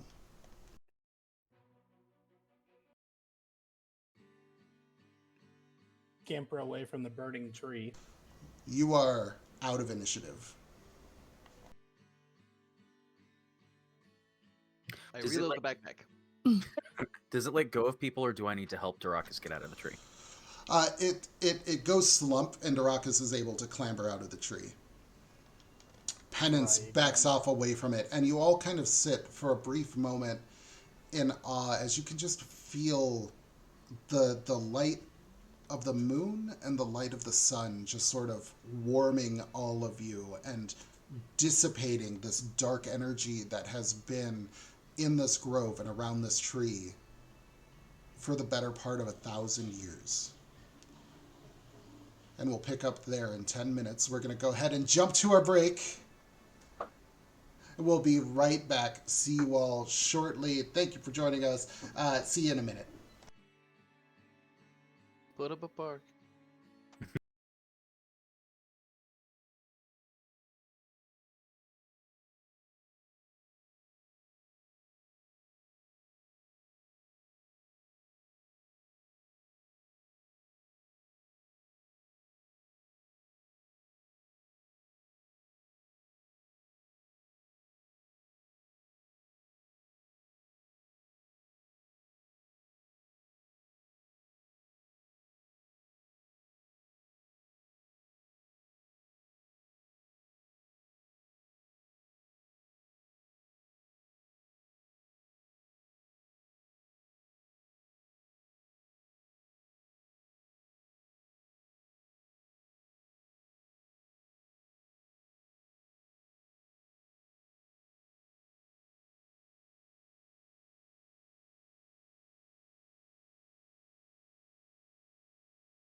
All right, coming back in 10.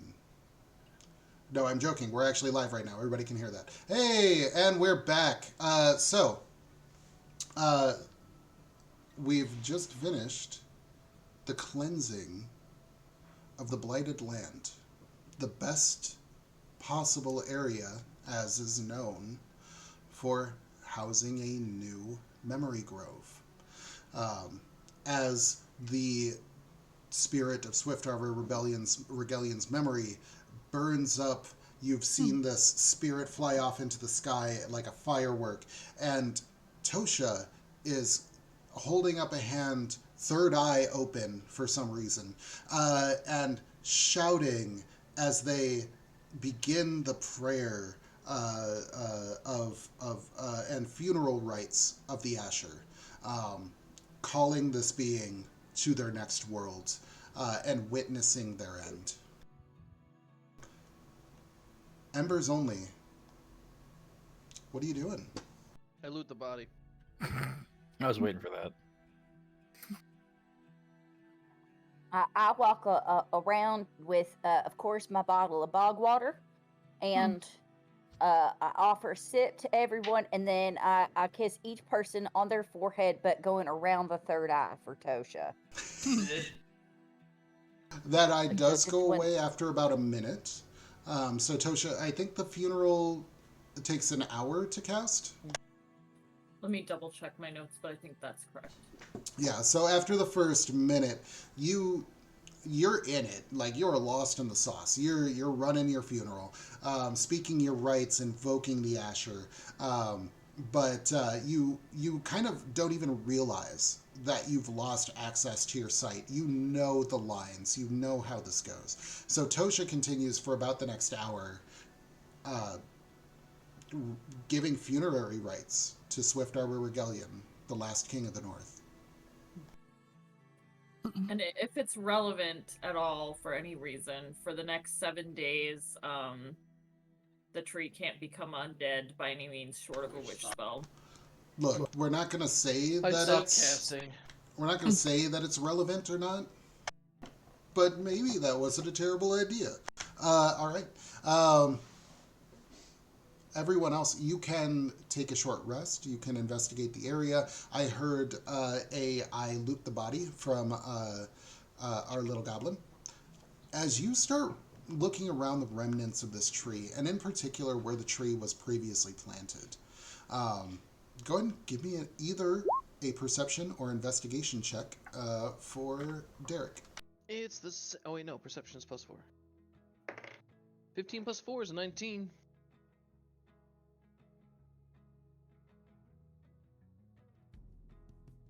Kick. Haha, I'm on 2 screens. Not just 2 screens, but 2 whole computers, and I'm typing on the wrong keyboard. Lol.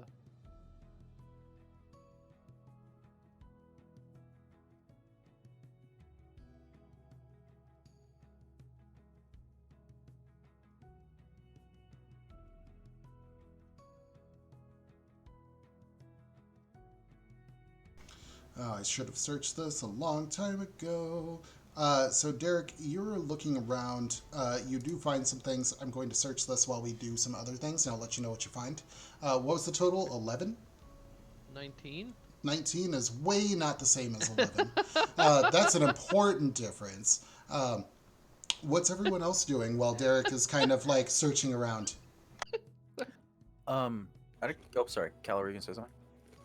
I have a tiny list that Callie would like to do. Because the ceremony takes an hour, do we want to cover up Talia's tomb before or do a separate one for her? Because I'd like to lay her to rest properly, more respectfully at least. Anyway, because her lid's off, and but that can wait, I guess, till after him. But near the end of the ceremony, I want to sit and meditate with the sword so that it can know that this portion of the blight has been cleared, that Regalion has been laid to rest. So I'll be communing with it during Tosha's ceremony.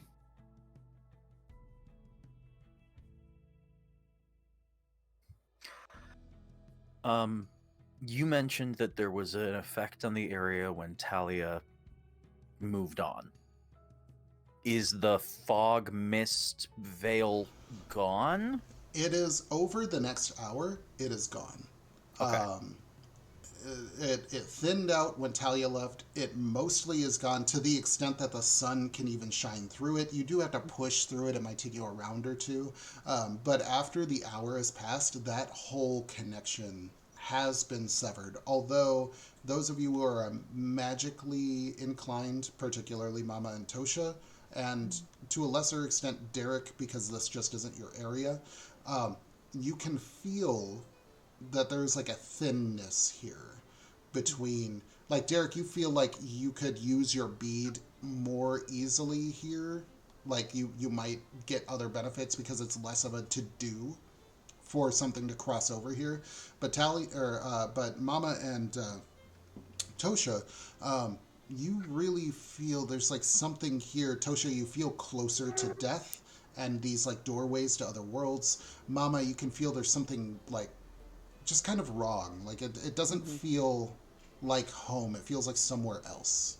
And to a lesser extent than it did when you first came in. But you can feel that. Besides that, by the time the hour is up, it has lifted. Which So would they be still a need to relief. come in and purify the grove before planting. But okay. Yeah, I was gonna ask DM from just like that feeling that I get during the ceremony and anything, would I be able to tell like what do I think would need to be done to this land in order to shore that up or make it less thin between these areas? You remember that Mother Corin had spoken about a dimensional, like an anchor stone that would prevent this from happening. You think that that's the kind of thing that you might need. It's not that this place is unholy and needs to be hallowed, kind of in the ways that Kashir, some of those temples were. This is more, there's just a thinness in the veil. It's easier to traverse worlds, and you think that here is the place. Like that stone is what you need. Got you. Thanks. Derek, to your question.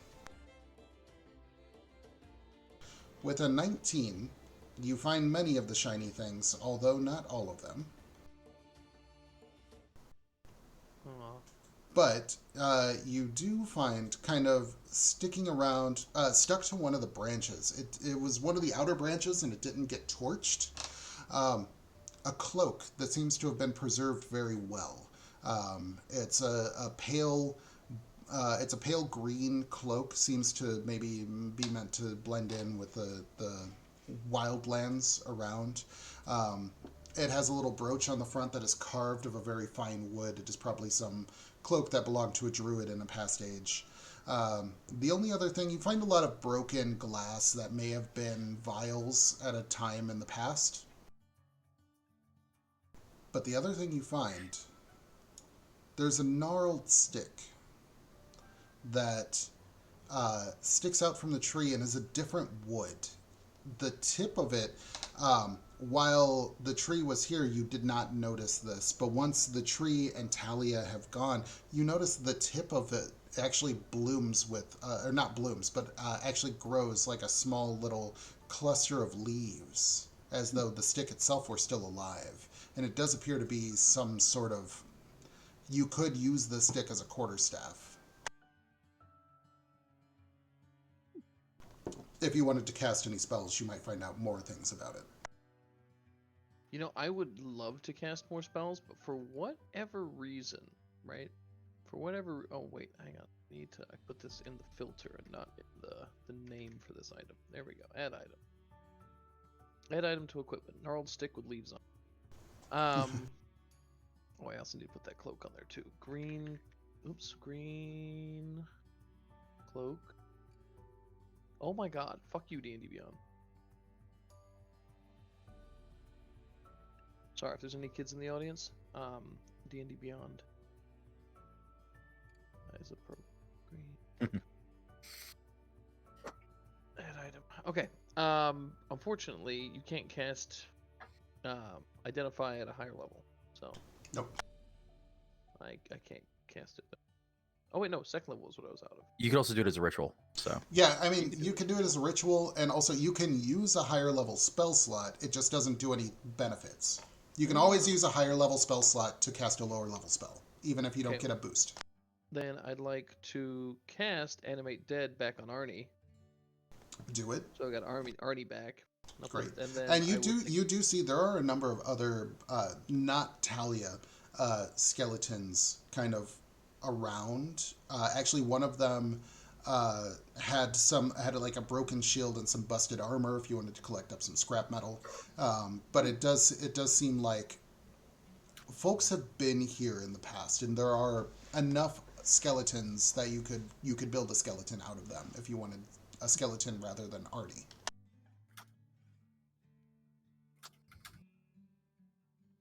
While I'm taking the bones enough for another organism, I'm building Arnie back. And I'm taking that Excellent. metal. All And right. I'm ritually casting twice. Identify, once for the cloak, once for the stick. All right. And then You that'll pretty much make my rest. will say you have enough metal between a couple different corpses to make a piece of or a heavy armor set, if you wanted to. As far as the items, the first is a cloak of protection. Hey! Hey! Manage inventory. Hey! Cloak. That's not The how you spell it? second, and as you're investigating this, Mama, I picture you being kind of a little overwhelmed to engage with everything that's going on right now. But Mama, as you see Derek sitting down, your surrogate child sitting down to kind of identify this, you come up just as Derek finishes the spell. This, you've seen drawings of this. This used to be the symbol of your circle. This was what the head druid of your circle used to carry. This is a staff of the woodlands. yeah. The woodlands. So I do mention that to Derek. I know what that is. I now also do too. And in case anybody was wondering, it's a staff that can be wielded as a magic quarterstaff that grants a +2 bonus to attack and damage rolls made with it. While holding it, you have a +2 bonus to spell attack rolls. The staff has 10 charges for the following properties. It regains 1d6 plus 4, blah, blah, blah, blah, blah, blah. But basically, you can use an action to cast one of the following spells: Animal Friendship, Awaken, Barkskin, Locate Animals or Plants, Speak with Animals, Speak with Plants, or Wall of Thorns. And now for its best ability. Now for its best. Oh, you motherfucker. You did this on purpose. Its best ability is you can also use the action to cast the Pass of the Trace spell from the staff without using any charges. And its best ability is Tree Form. You can use an action to plant one end of the staff into the fertile earth and expend 1 charge to transform the staff into a healthy tree. The tree is 60 feet tall and 5 foot diameter. Blah blah blah blah blah. I read the name of Tree Form before I read what it did, and for a second I thought you were thinking of my very first D&D character who would just consistently turn into trees, but that was Pathfinder, where there was creativity involved and not 5e with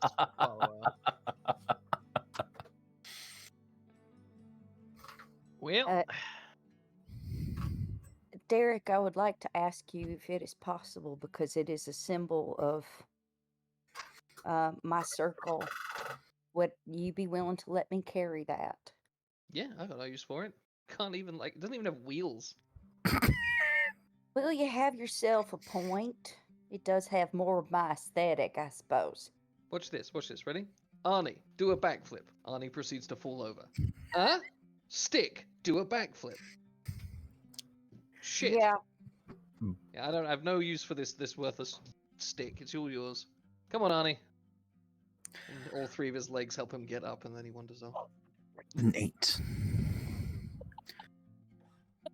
Can I take He's a got look an eye right here. You just put the extra eye in there. It's just one. Okay. Can I take a look around to see if there's anything else on the bodies that are left here in terms of, like, anything that would have been important to Mama's, like, druid group or, like, anything else in the area? And then the second thing I'm curious about is Is there anything left of the blight tree, or did it all completely burn up and go up? The blight tree, some of the branches have fallen to the ground, and you can see there are bits and pieces of it. The memory of Swift Arbor Regalia, though, the core of it is gone.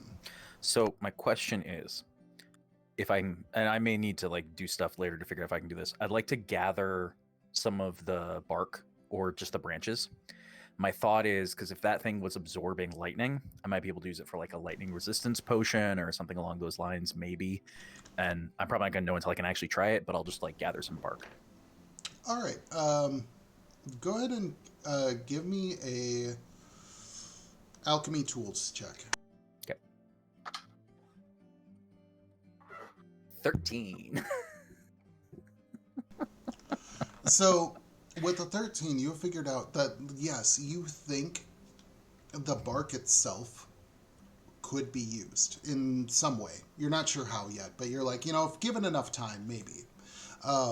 But you're like lugging around like 6, 10, 12-foot branches because you're really struggling to understand how to remove the bark, and you're struggling to understand what the most important pieces are. So you're like, you will make the party move at half speed getting back to the temple, but you can drag this shit with you if you want.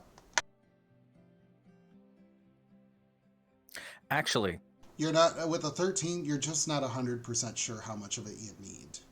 oh, no worries. Derek, can I ask a bit of a favor? You always do. Sorry. You've got your cool haversack. Can I shove these down into the spear pocket? Sure. And just Mary Poppins. Smart. All but the absolute largest branches do fit, although it is pretty full at that point. Are the pockets individual? Like it's not one whole thing. There's a big pocket and there's a handful of small pockets. So the Gotcha. big pocket itself is pretty full. Okay. I just remember there being like spear pockets and stuff, so I mean, if I need the space, I'll dump your shit first. that's okay. I mean, this may not come to anything. Can I take a look and see if there's anything else in the bodies that would like be emotionally significant to Mama or anything like that? Yeah, go ahead and give me an Previously fallen. investigation check. Okay. Yeah. Come on, dice. No more low rolls. Guidance. Okay. Oh, guidance. All right. Mhm. Thank you. Because you're helping me out. I'm too emotional. I got a staff in my hand and I'm crying in the grass. Well, as always, Mama's guidance die performs well. So that is going to be a 22 total. Thanks to Mama. Otherwise, I was going to roll another 18, which would have been disappointing, but funny. You find the same things Derek found. No, nothing. So, Mama, look over there. I was like, oh, yeah, oh, that's a good idea.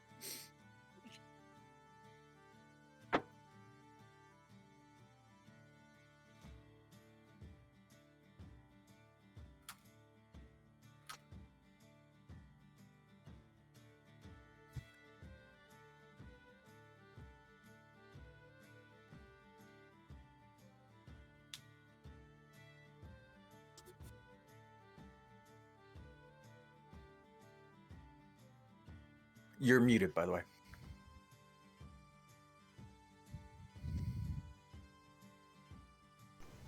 So you find two things. One, you do find a holy symbol of the Green Man, someone that the Druids revere, a god that is sort of a god protector spirit of the forests, typically. This seems important. Perhaps it was very well crafted. You can see that it's been treated very well, and over the probably a couple hundred years since this appeared here, it is weathered and worn, but it is well maintained. So you find that in particular. The other thing that you find is an emblem.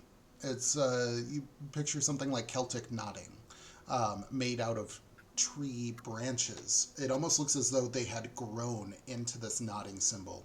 It's about 6 inches across, and the rope that it was attached to has long since gone away. But unlike the first symbol you found, that seems that it has weathered well, but been somewhat preserved. This looks as though it were crafted yesterday. It is very clean. It is very well preserved for the amount of time it must have been here.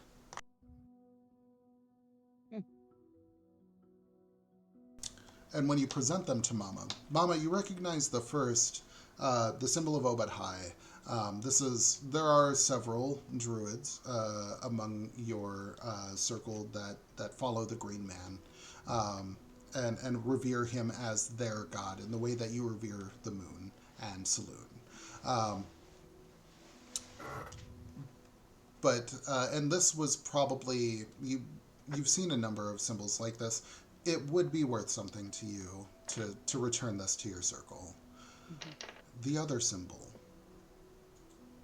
You've seen this symbol. It actually is where your circle tends to meet. That is not far from Swamp Shadow Manor and your small kind of outlying village near the manor. Where your circle meets, this is the symbol that is etched into the center trunk that kind of is the center of the grove where you meet. It is the symbol of the guardian spirits of your forest. You've never seen a symbol like this. This must have been here not from the last time that an attempt was made, but by the time prior.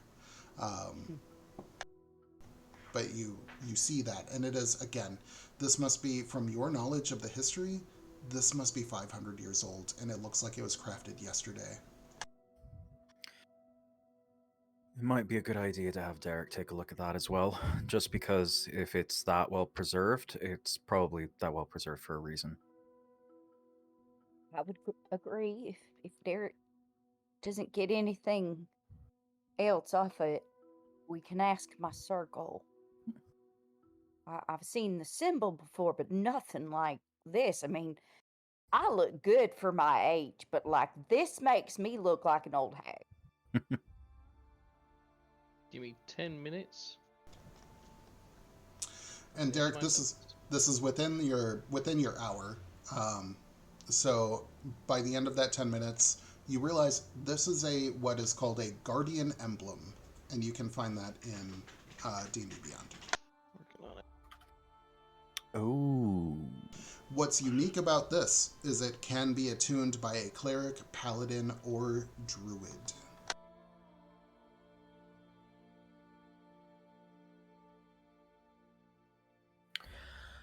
Do you have much of a use for your reactions, Mama? I have only one reaction, and it's a spell. Might be an interesting idea for you to take then. What this does is you can use a reaction to cancel critical hits. Oh yeah, that'd be nice. No. But on Technically, other it could people also. as well. Yeah, well, it's not Within just you. 30 It's feet. for anybody you see within 30 feet. Derek would also. I don't know how. Do you have any reactions you use either? Nah. Yeah, either of you would probably be good with that then. Well, seeing as it's got like Yeah. her stick on it. Yeah, I mean, Mama, you would probably see this as an artifact of your circle. Wait. If we want to do that, what we can do is we can like pin it or like get it attached to your like cool new super special armor that Derek made you. I do love my new armor. Oh, sorry, Derek had made for you. I don't remember.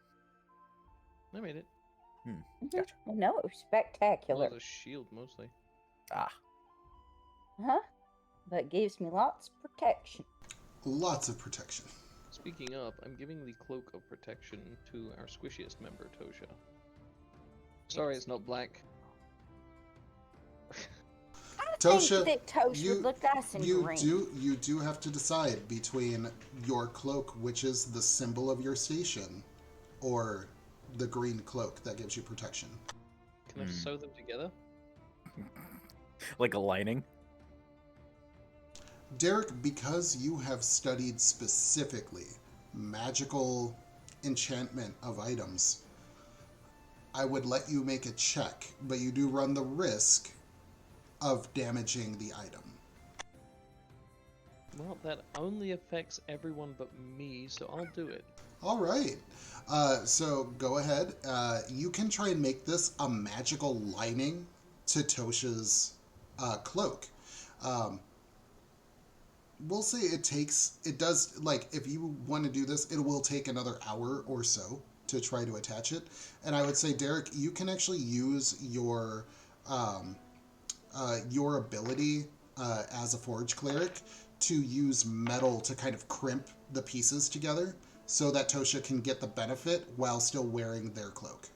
I was thinking about making it like those pop-off pants that basketball players wear. Just tear away. Just quick. If a check is needed for this, can I provide advantage by helping with like nimble fingers? So Or guidance.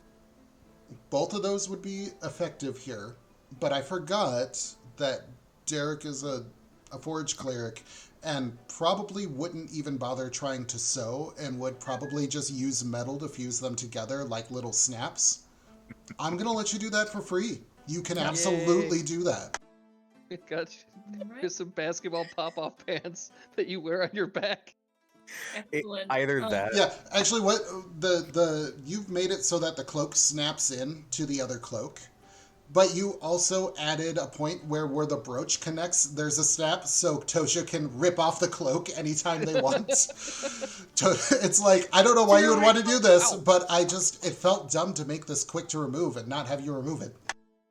It would be very entertaining if Derek's solution was just like binder clips, and he just clips the cloaks together all the way around. Fucking yes. Right. Don't go through any tall grass. So you have a tearaway cloak. Awesome. A tearaway cloak of protection. I was just gonna say, if we're staying here for another hour, and since everyone was mentioning it, I'll go over to the sarcophagus that has Talia's body in it and perform. I don't have any more sacred oil because I only had 2 vials of it.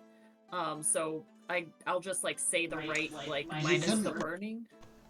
I would say you can expend the resources for another one to properly perform the ceremony.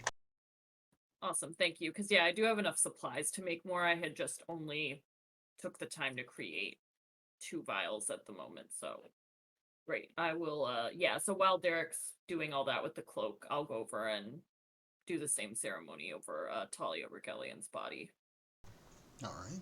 So, both of these ceremonies performed, both of these entities laid formally to rest.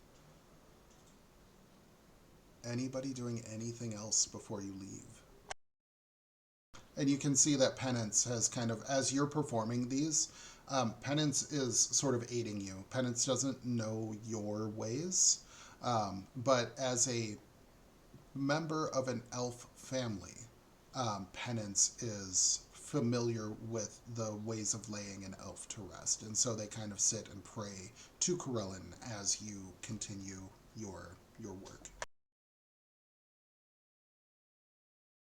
Callie will stand vigil with the sword there as well, and just also mention, like, say aloud that your father has been laid to rest as you requested. I hope that you both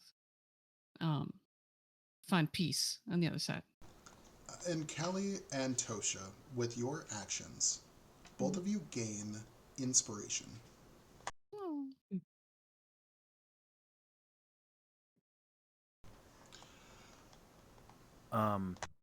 Go ahead. Tosha, or not Tosha, Callie.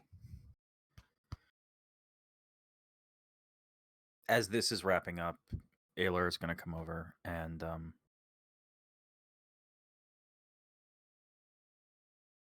I don't know if you want this, and I don't know if you need it. I still have a number of holy symbols from when we went through the Church of Krellin in Kashir. Considering you're now a paragon of the elves, I don't know if you're interested in having one for these sorts of things.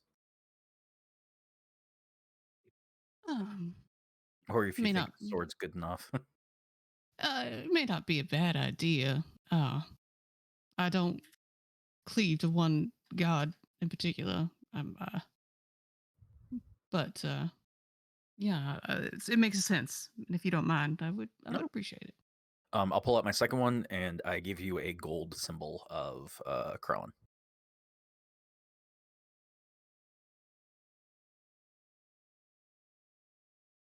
Find a way to like affix it to my shield or something so people can like see it. You put on the armor. Yeah, but the armor's got bunnies on it. Hairs. Hairs. So Bunnies.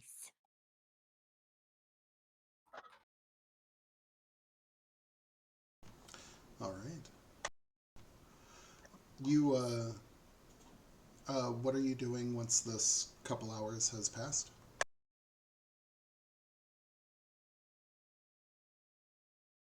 do we want to like plot out the potential site for like the new tree? Just so that, like we know. Well, after I kind of like go and I do a small flower at the foot of where the funerals happened. I just have a little one bloom just with my little druid action because I always carry flower seeds. And then I look for a spot that speaks to me of thorn. So, Mama, as this sort of dark energy has dissipated and nature has re-entered this space, there is just the little buds of grass as you go through. But you notice, just even within these couple hours, that this place has changed.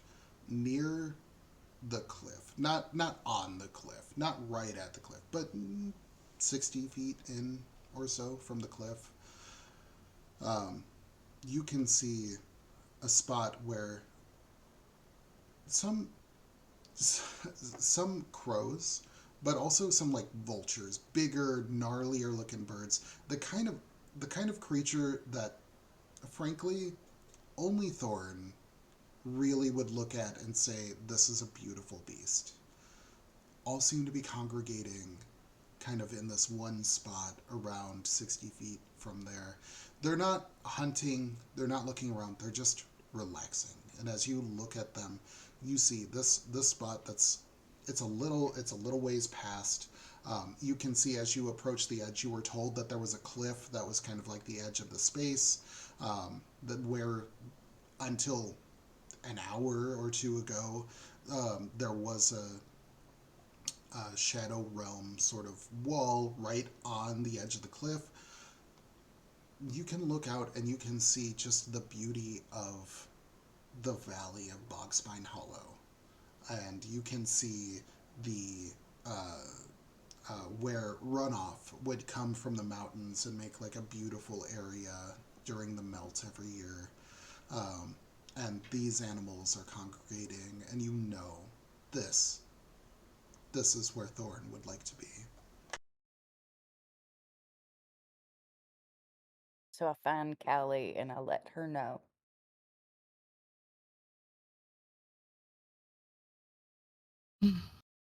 Only he loves ugly birds. Bless his heart. Bless his Bless heart. ours. More like. Yeah. What was the name of this grove? Do we know?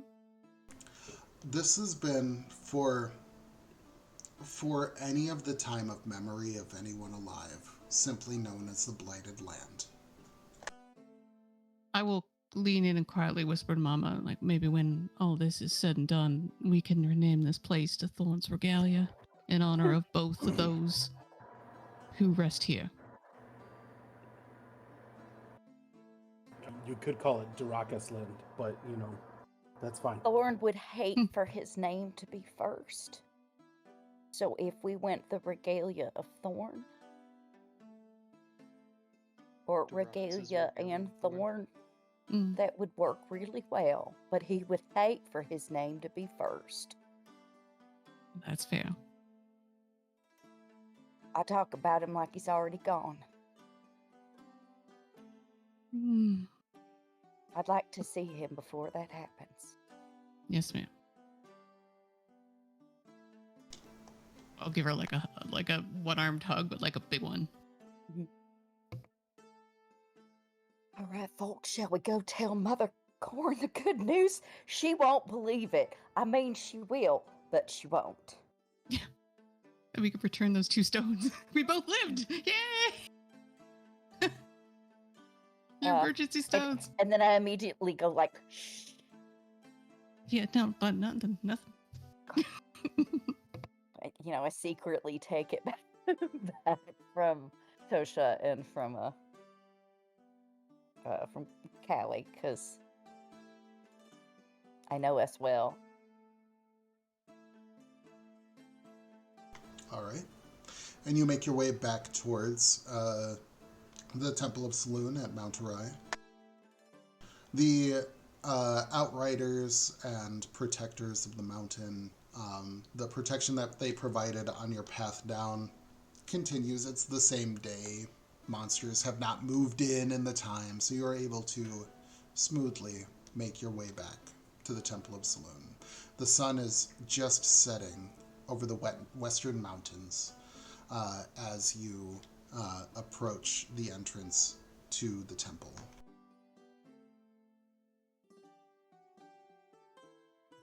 Before we separate too much, I really want to thank.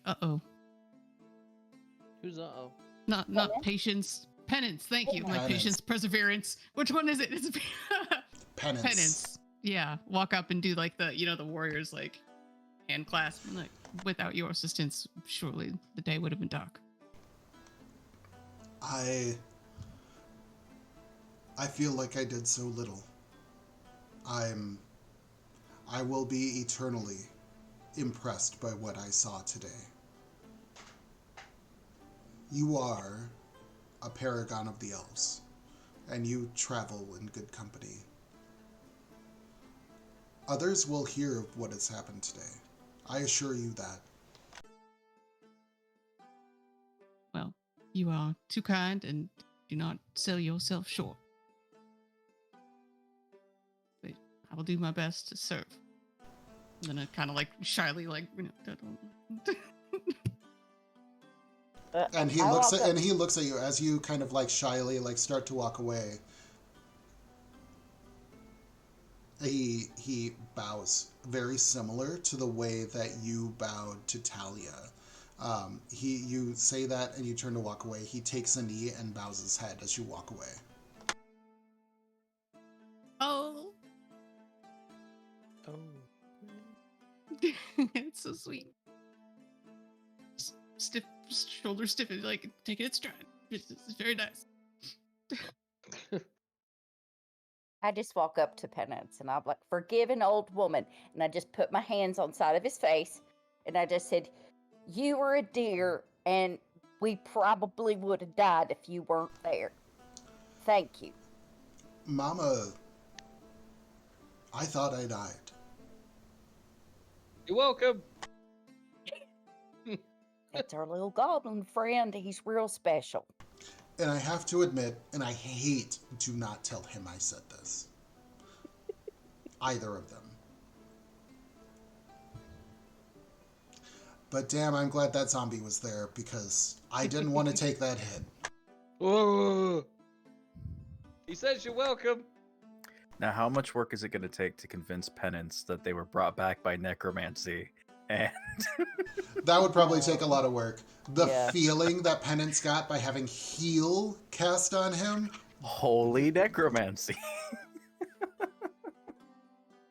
It's not necromancy, it's also head romancy, foot romancy, body romancy. Heart romancy, hand romancy, butt romancy. That's something else. Anyway, I am so sorry for everything. That's recorded forever. Nice. No, I it's am not. upset about that. I'll also turn to Penance and just say, thanks for your help as well with the funeral rites. I know the Asher may not be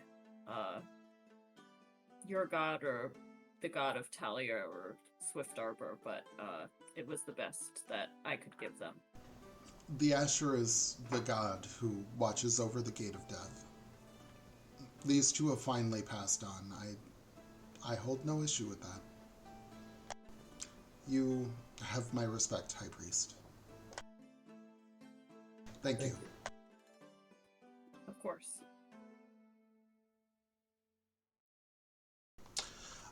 What are you all doing as you approach the temple? Let Mama take the lead, but be like close behind her, and also thank Duricus. Sorry, you were like I guess you like don't feel NPC to me. So I was like, but wait a minute, you also helped, stranger. So yes, also thank you to you for surfing with us and risking your life. Thank you very much. Say I've spent the last 2.5 hours kind of watching you guys do your own thing, and I come away very interested and intrigued. You carry yourselves well for people that I have only met as of 8 hours ago ish. It was the previous day. That I remember. It's been a long time. I get hit in the head a lot. I too. Saw that tree right there, right? It just clanged. But I'm glad my service was useful. It's really the only thing I asked Anybody dodge like that? It's pretty darn impressive. I bet even Olive would be amazed. That's really something. Even call it artful.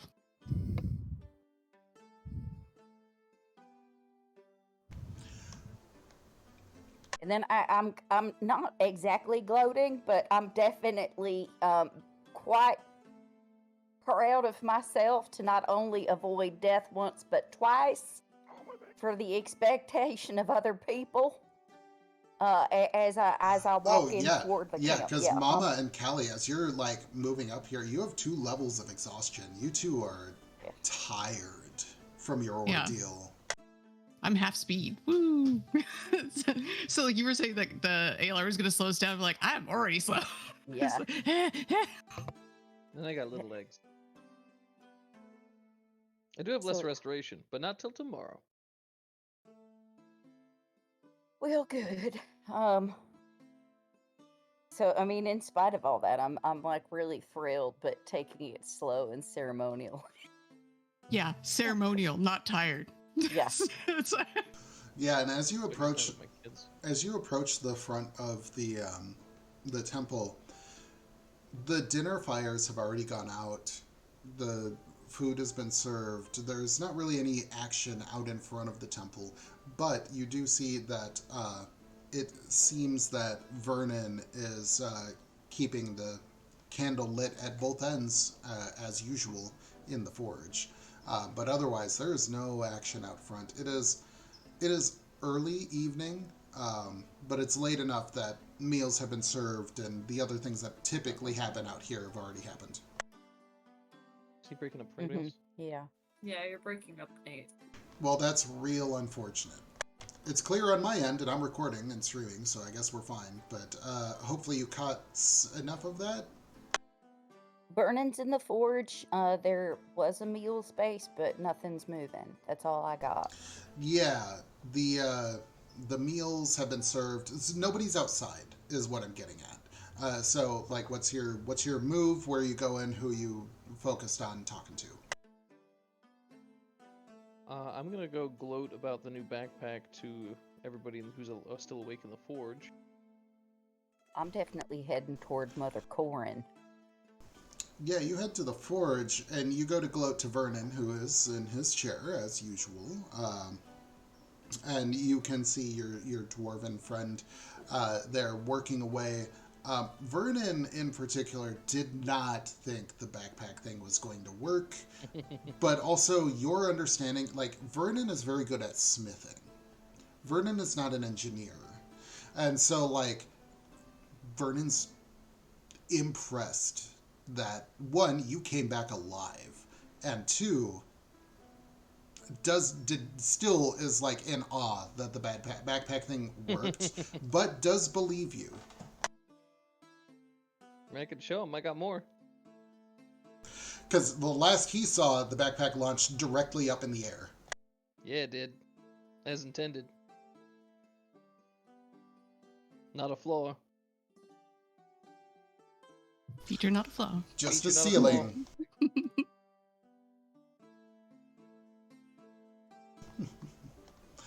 Mama, where were you headed? Mother Corin's room. Mother Corin.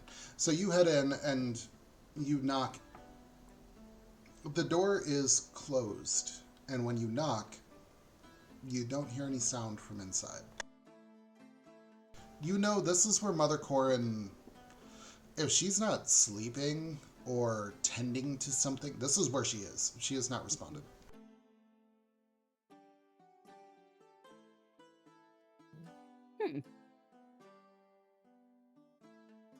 I go, and I didn't see her on the way there, I suppose. No. The main entrance room, you don't see her. Her office is off of that room. You don't find her immediately. Do I see anyone else as I'm walking in? Oh yeah, there's a couple of archivists kind of like tending to the room as they do, cleaning up, dusting, making sure that this place is maintained. Well, I for sure would like to talk to an archivist. Just to see, what they know about where Mother Corin is or where anybody else is, for that matter. Nate, as a paranoid fuck, am I getting vibes of like, this is a trap, or am I getting vibes of like, they got something going on? And when you first walk in, it seems quiet. The only weird thing is that Mother Corin's not in her room. Everything else seems very similar to when you walked in previous. Okay. Yeah, you walk around Mama, and you find... actually, up here, one of the people whose turn it is to kind of like tend to the space is Splittier, the hobgoblin.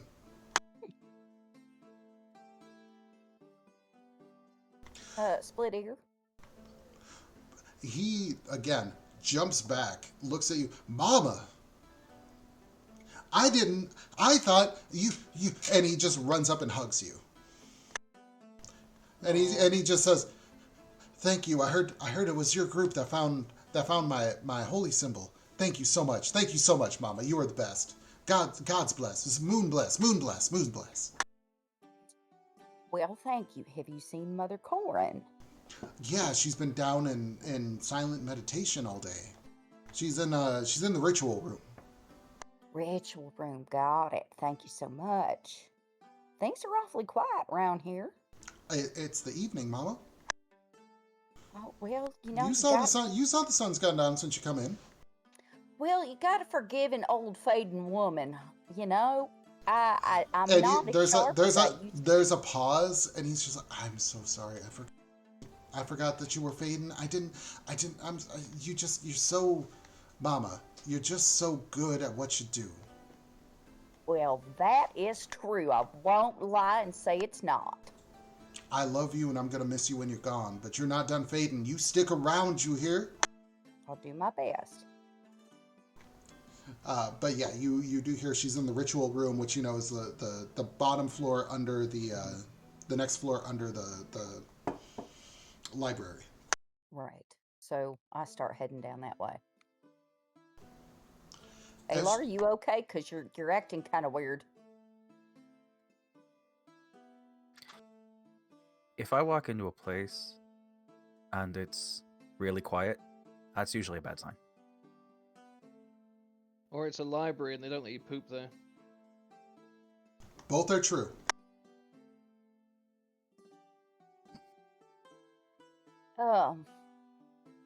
Mama, there's a restroom on the third floor basement if you want to, point. I'll help guide to the facilities, I suppose. Got it. But you make your way down to the ritual room. I assume as a group, unless anybody wants to stay behind, do anything else?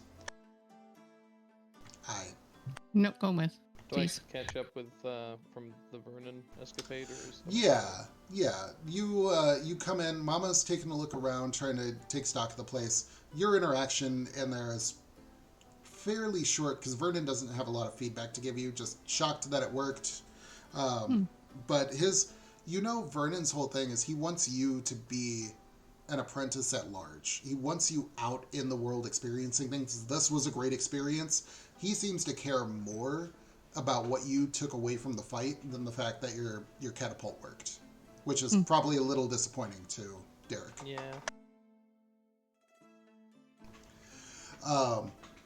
But you manage to catch up as they're kind of looking around, and you all approach. Mother Corin and Glory are sitting side by side, along with another elf dressed in the garb of a daughter of Talia. The three of them at the temple or at the altar of the moon, praying as you approach.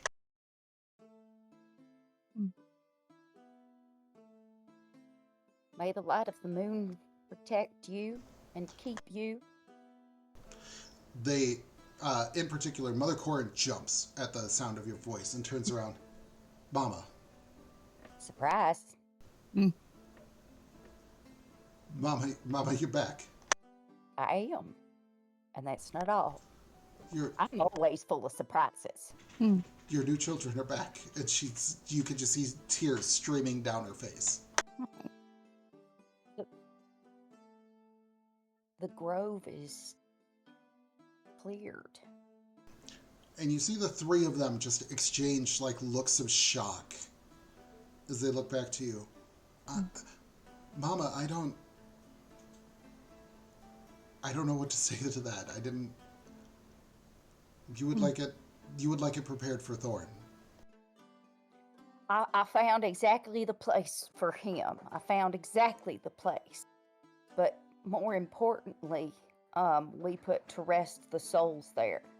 And you see the daughter of Talia turns and looks at you.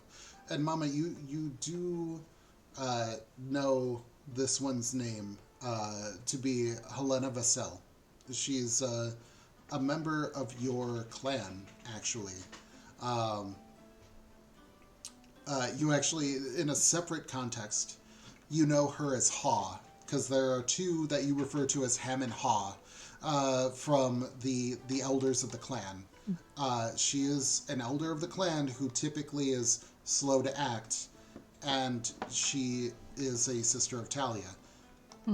Just looks at you and bursts into tears, and you can see she can't even speak. Been a long time, Haw. Mama, it's good to see you. It's good to get...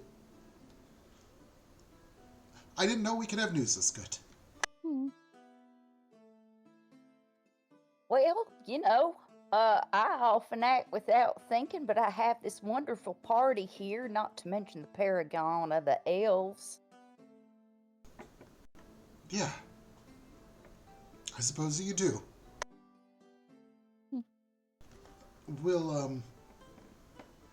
We can prepare the land if you go and talk to Thorn and prepare him. Hey, Mama, you ain't seen him in a bit. He ain't doing great. You should know that.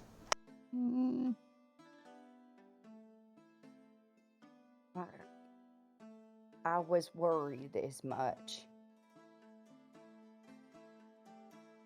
Truth be told, I've been afraid to see him. How long have you been in town?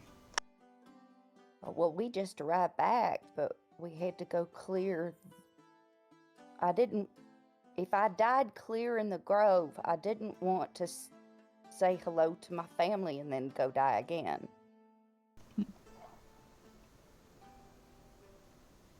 Mama, Mother Corin said you've been here about a fortnight? Trying to find a place for Thorn.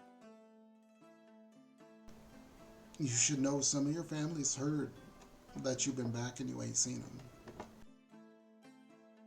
Well, I don't know how they're feeling about that, but you should know.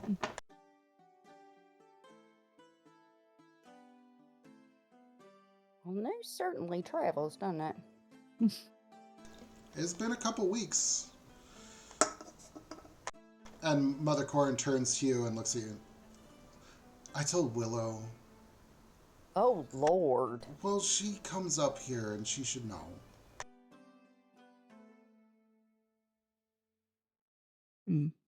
She's a special one, that. Um, Mama, you should know when you're gone. He's been good to him. oh, She's been I helping don't him. doubt that she's good to him. I'd never doubted that for a second. I'm just saying she deserved to know. And she knows.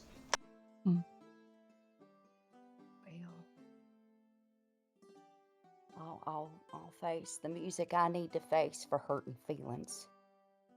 You know, I'm not shy of making a spectacle of myself, Lord. The first time I met Thorn trying to make him laugh, I fell on my face.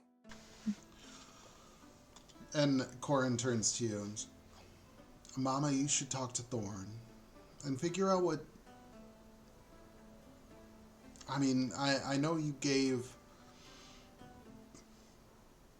Oh, I don't even rightly remember right now. I know you gave one of the daughters how to make everything, but we'd appreciate it if you did the first, because, well, frankly, you got the leaves, and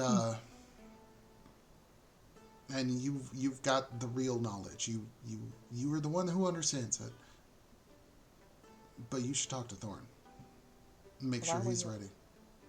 I'll go first thing. I'm dealing with the Banshee. I'm a little more exhausted than usual. And you see, she actually steps back and kind of like looks you and the party up and down and kind of takes in just how rough you're all looking after what just went down. Yeah, I suppose so. You please take your time. I don't know how long you plan to take. It'll take us about a full day, the full 24 hours to prep the land where the blight was and make sure that it's hallowed the way that it should be. But besides that, I know you've got the high priest with you, and turns to you, Tosha, and just gives a little head bow. If it's your wish to be back for the ascension, if you're taking the main road, we're sending a small contingent, a caravan up that way. If you want to travel with them, they'll be leaving in about 3 days. They'll get there hopefully with about 2 days to spare. Unless you want to take a faster route yourselves. I don't know what all. idea for a flying machine. I don't know what all research you're still doing here. So if you've got more time you want to spend here, I don't want to stop you. But wanted to let you know, if you want to go with the caravan and take the easy way back, you should get Thorn in that grove in the next couple days. Well.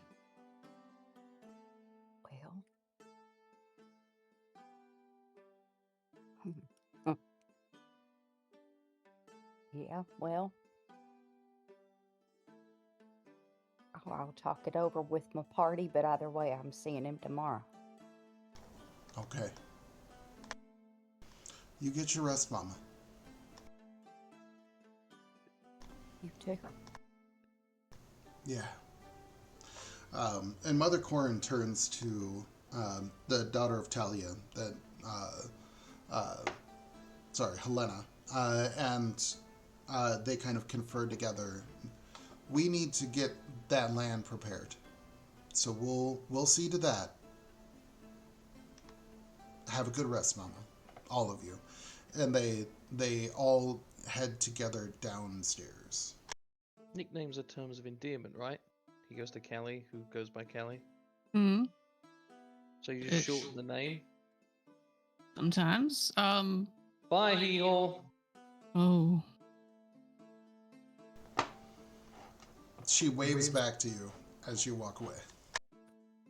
Yeah, and I'll just, as they're leaving or as part of that conversation, just tell them that I performed, funeral rites over both of them, but that, we still needed that stone placed on the land, just so they have that context.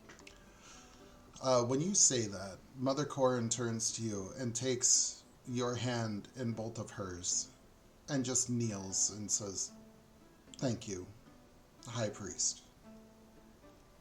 Our ways are not the same, but I appreciate it just as much." Of course. I was glad to be able to help with this.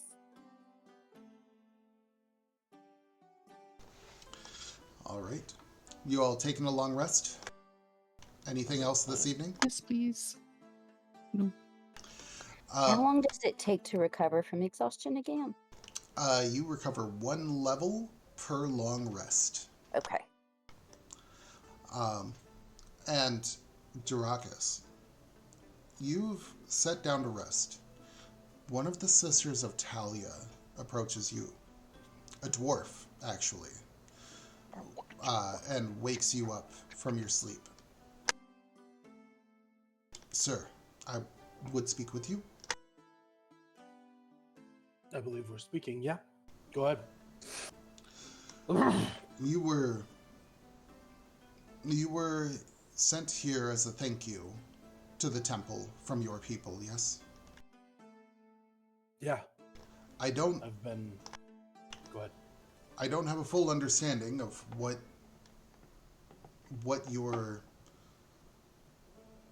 exactly you have performed for us, but my understanding is that it was great. I would ask, on behalf of the Sisters of Talia and not the temple, if you would take on a further working for us. Anything you ask. I owe what feels like a much bigger debt than I feel like I worked off, but Then feel free to continue. Then you know not what debt you have worked off. But I would ask of you, one of ours, Brea, one of our best, she's gone missing on a trip to Kriskadal and back. She should have been able, if there were any trouble, she has a return stone. She should have been able to get back here quickly. I would ask that you find out what happened to her. And if at all possible, you bring her back alive. There are happenings that will be going on for the next day or two that are important to us, and we would like you to take part, but as soon as you are ready to leave, we would ask that you go seek out our friend at Kriskadal. I can do that. And she offers you. Do you wear a shield, right? I do not. So she offers you. She changes the word she was going to say. I have something from our archives below that I would offer to you. And brings out a 2-handed sword. You can see that one side is straight-sided, goes up to the point, and the other side kind of curves out and comes back to the same point. It is maybe 6 feet from the guard to the tip. I would offer this to you in your journeys if it is of use to you. Dwarf is carrying the 6-foot. You're not a dwarf. You are a dragonborn. It is probably still taller than you. I Or thought you about said your that height. the person talking to me was a dwarf. Oh, yes. This dwarf is absolutely, but like reaches into a bag and pulls it out, which is strange. Or would have been more strange had you not seen a bunch of branches go into a bag yesterday. Also valid. A lot of things happened yesterday. A lot of things happened yesterday. I got brutalized by that tree. I just blanked out for a couple hours. This is a phenomenal gift. I I feel like I'm here to continue to work, and I appreciate this. We are looking for Brea, and by we, I mean probably me. I don't feel like this group is continuing in that direction. My understanding is they have other concerns, or I would ask them. Understood. I'm happy to do this. I'm gonna need a riding horse, however. And just so that you know, this is a Vorpal greatsword. Woo! My favorite. This is Mike's reward for surviving one of Nate's games. This is what you guys get when you live? That's amazing. What the hell? I turn into lizard people. No one ever watching this will know what that's about. That's okay. All right. But yes, you have a Vorpal greatsword that has been offered to you, and you have been provided another quest following the events of the next few days. The next day, you wake up, and I want to give everybody an option to do what they want to do, but first I'm going to go to Mama. Mama, what are you doing on the next day? I offer people a chance to come meet my family if they want. I say it's probably going to be a little more dramatic than I'm used to, but I'm going to go meet my family. I say this in earnest. Even me? Especially you. Oh dear. Alright, but when they kick me out... I'd like They to talk to wouldn't Verdi at some point before we dare. actually leave, but Go ahead and grab this conversation with Verdi. I mean, actually leave the temple. We don't need to do it now. Well, Mama's got to leave the temple to go to her family, so. I meant like permanently, but yeah. Okay. Okay. Yeah, the idea is I just want to ask Verdi if the Daughters of Talia have any like long range communication method by which maybe we could contact them if we find something out spooky about the old gods and stuff like that. Like they got a sending stone lying around that reaches out to them. That'd be ideal. So when you approach Verdi asking this, she looks to you and says, "We have." You know what? Give me a persuasion check, because of the group, you're probably the least that she trusts. That's fair. That is fair. I do phrase it as like for the group, including Mama, but yeah. That is a 14. Very persuasive. One second. Okay, So, I tell her Verdi- Mama sent me, making it a deception. No, I'm sorry. No. So Verdi looks to you and says, "This is, yes, absolutely. The work that you're doing, whatever you're involved in as a group, seems important enough." And she does hand you a sending stone. It is a small opalescent stone with a moon, like a crescent moon, carved on it. And you can see there's a small, like, mouth, essentially, kind of on the opposite side of the crescent moon. Yes, you can use this to contact us. Please. Anything you learn about the old gods, the Calmente, any of them. The Spider Queen, Brood Mother. I think they are the same. Anything you learn about them, please share. And I will hand this off to Callie, because I think that they'll probably take that best from either Callie or Mama. All right. Okay. Unless you'd rather it go to Mama. It's just like, I figure they'll probably receive it better from you two than from me. Yeah, Mama's got the gift of gab. Whoop. Okay. Okay.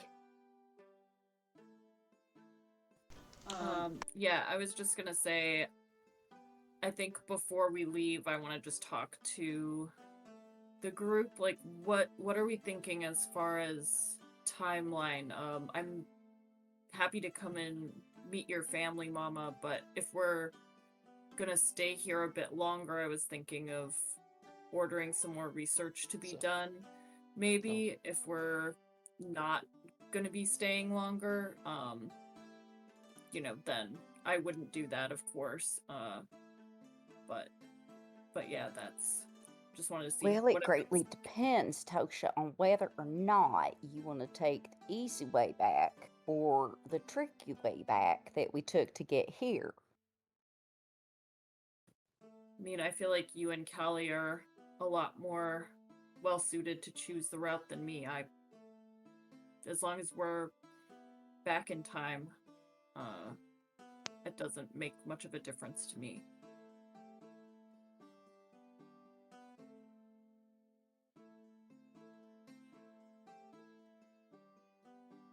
Well, I mean, I can get my affairs in order, but my children may not speak to me again.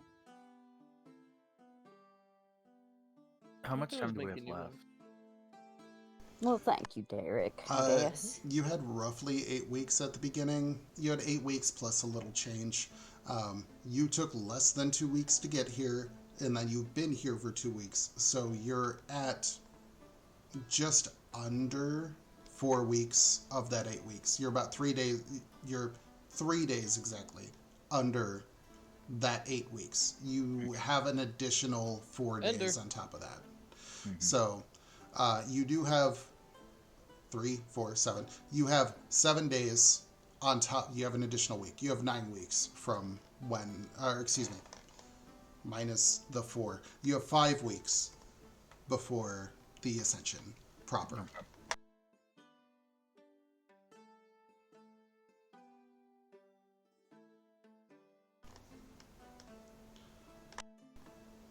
I'm a little distracted with thinking about my family. I am going to defer the conversation to those who can think a little more clearly.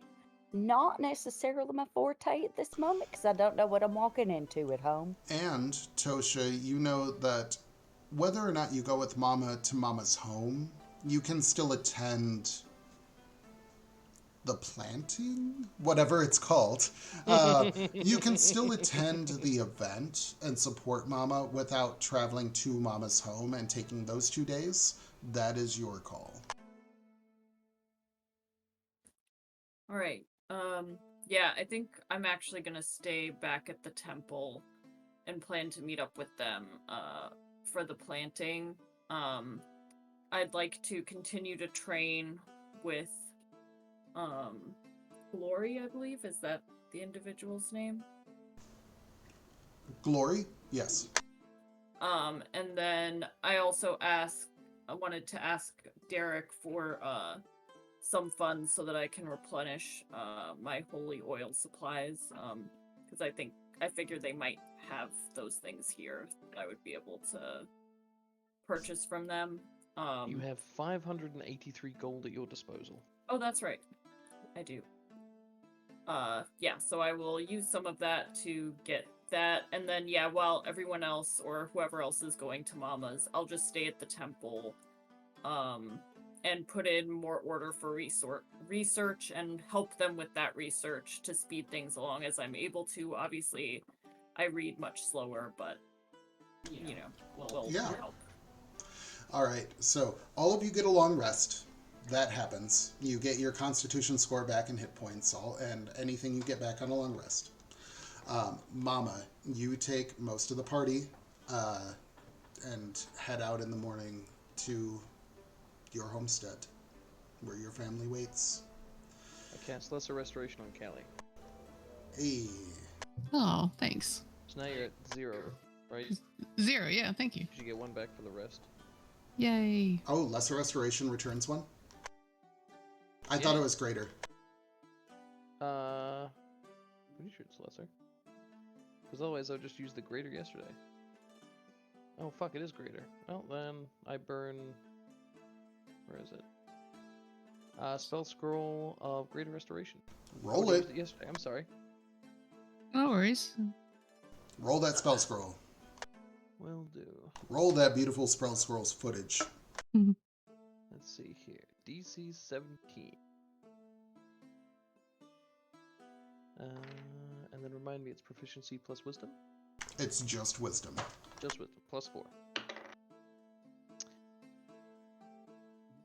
You know how sometimes when I'm mad at you, I say you look tired? Mm-hmm. That's a total of 6. All right. Derek, roll Scopes me, it up. I roll, don't know what this is. roll me a D%. Okay. If it's a... Oh, never mind. It's a 9.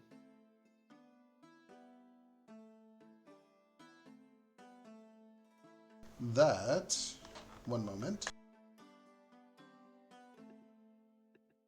I've never actually rolled the double zeros before on, what's it? So I got really confused for a second. I was like, 109? Wait a minute. Can you roll 100 on these? You can roll 100, yeah. All zeros is 100. Zeros. And then double 01 is 1. So All I right. rolled a 9. Yeah, you have a weird effect for a short time, but it goes away. Neat. Like suddenly everything around you hovers briefly and then goes away, but nothing bad, importantly, happens to you. Excellent. All Get right. fiddlesticks. Aw. But the crew heads down towards Mama's homestead. Tosha stays back. You have cleared the blight. You have prepared, and for everyone involved, including Darakas, you advance to 6th level. Yay! And you get a bonus feat. So, if you go in your character sheet to manage feats, you can add a feat. You get a bonus feat that you qualify for. Manage what now? And Nice. we will pick up next time to find out what the family situation is for Mama. We will see you all in a week. Same Mama time. Same Caligo channel. Bye. Bye. Isn't Caligo a kind of cat? Calico. Oh.